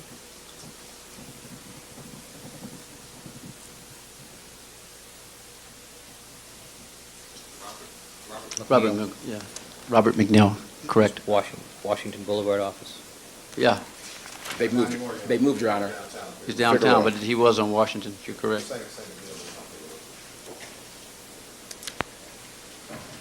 You began the police force when, Mr. Shipp? November 1974. And you were a member of the police force until when, Mr. Shipp? October 1989. All right, let me see counsel over here at the sidebar with the reporter, please.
All right. Ladies and gentlemen, sorry about the delay. Mr. Douglas, do you wish to conclude for the afternoon? I would, Your Honor, if I may. All right. When's the last time before June 13th, 1994, Mr. Shipp, that you had occasion to visit the Rockingham location? Probably about a week before that. And that was when you visited there with some blonde female, wasn't it? Oh, yes, it was.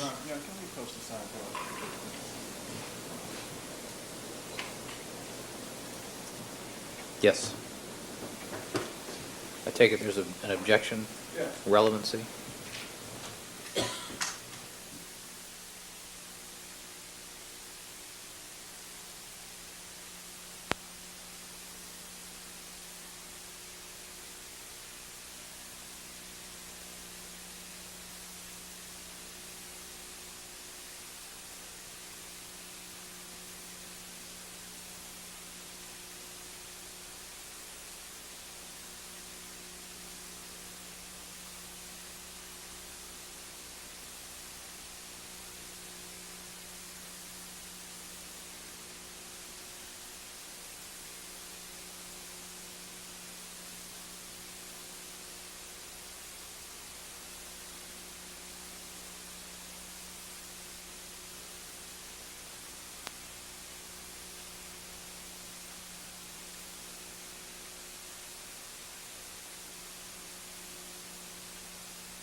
All right, Mr. Douglas, you may wind it up for the afternoon, please. It is true, is it not, that about a week before the death of Nicole Brown Simpson, you visited Mr. Simpson's house unannounced at about 10 o'clock p.m. with a blonde female. True? No, that was approximately, Your Honor, I objected to this question. I thought the court sustained it. No, overruled, You may answer. but but not very broad here. Very well. no, the night that the blonde female was over, that was 3 weeks before, who was a good friend of my wife, and we're good friends with her husband. Her name is Lisa Madigan. That was 3 weeks prior Was to... Is she about 6'1", No, resembling she's- Nicole Simpson? No, she's, I'm sorry. She's about, this is about 5'9", almost 5'10". Was this the woman who you wanted to share the jacuzzi with? The fact that he was over there 3 or 4 weeks ago, that's about it that's relevant, counsel. Very well. When you were there on this occasion, did you ask Mr. Simpson to go and bring you some wine? That's correct. You drink a lot, don't you? I used to. You've had a drinking problem, haven't you? Yeah, in the past I have. We can stop now, Your Honor. All right, ladies and gentlemen, we're going to take our recess for the afternoon. Mr. Shipp, I'm going to direct you to come back tomorrow morning at 9 o'clock. Don't discuss your testimony with anybody else except for the lawyers in the case. All right? Let's have it quiet in the courtroom, please. All right, ladies and gentlemen, please remember my admonition to you. Mr. Shipp, you can step down. Go ahead. Ladies and gentlemen, please remember my admonition to you. Don't discuss the case amongst yourselves, form any opinions about the case, have any contact with anybody from the outside, allow anybody to contact you, and we will see you back here hopefully bright and early 9 o'clock tomorrow morning. All right, have a pleasant evening. All right, let's clear the courtroom for the jury, please.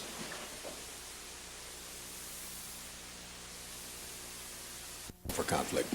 I'm sure he would not do it, but I asked his name be taken off. And I will further call his office and let him know that his name is off the list.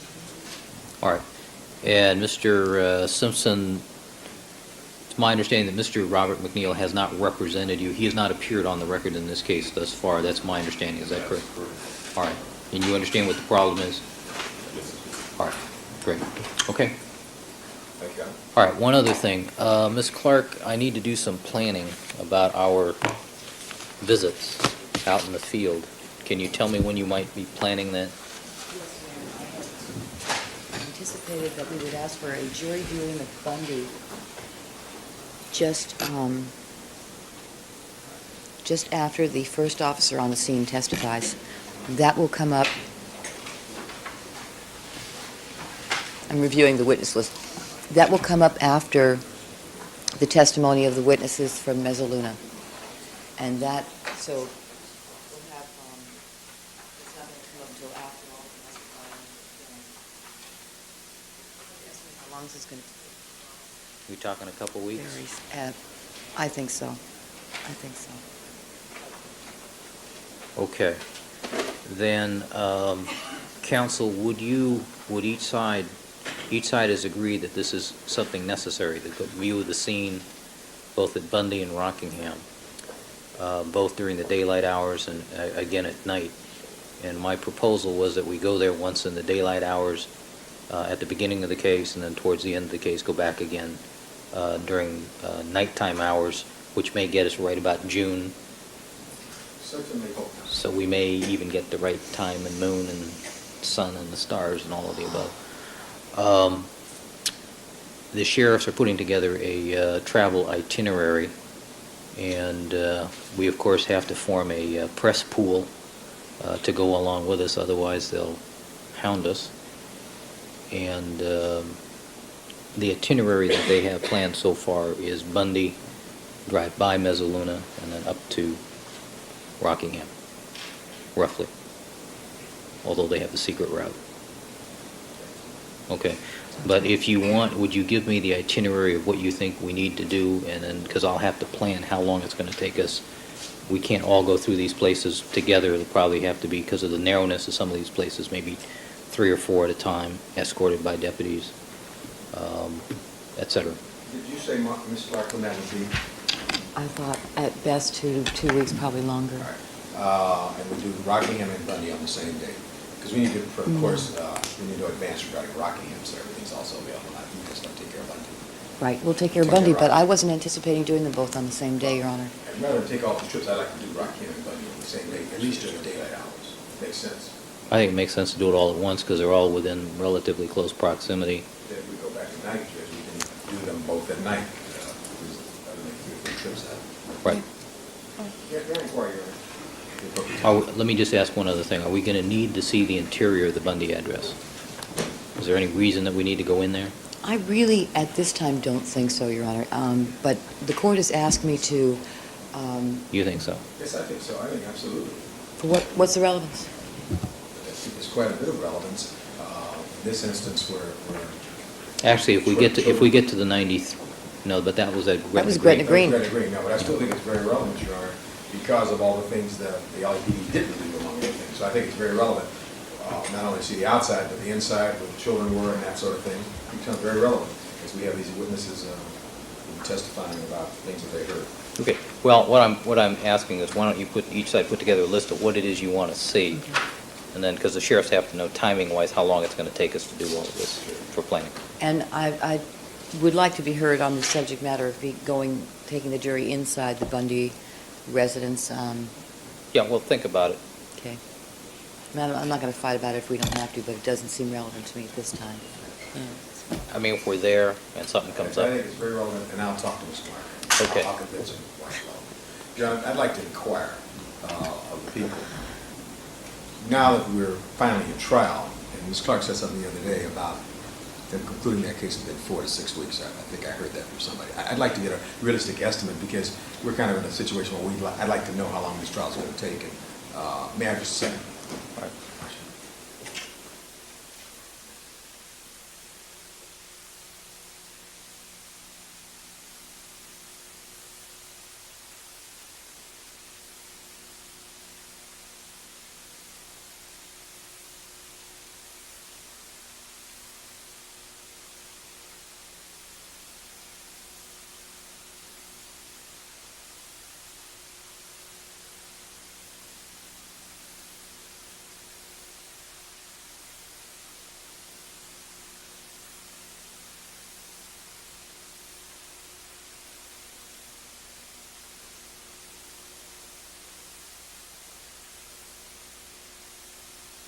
Let me suggest this to you and Ms. Clark. Why don't you all, since we have some additional time this afternoon, why don't you sit down and formally chart out in blocks where it is you think you're going to be in the next couple of weeks? I think we have something we can represent to you, Your Honor. All right.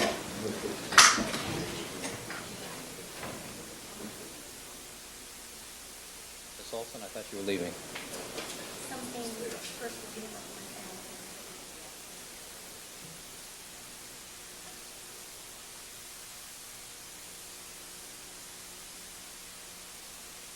Estimate, Your Honor, that counsel should be ready to proceed at the beginning of April, giving extra lag time for things that may occur like illnesses, excessive amounts of... That's 2 beepers I own. Take it.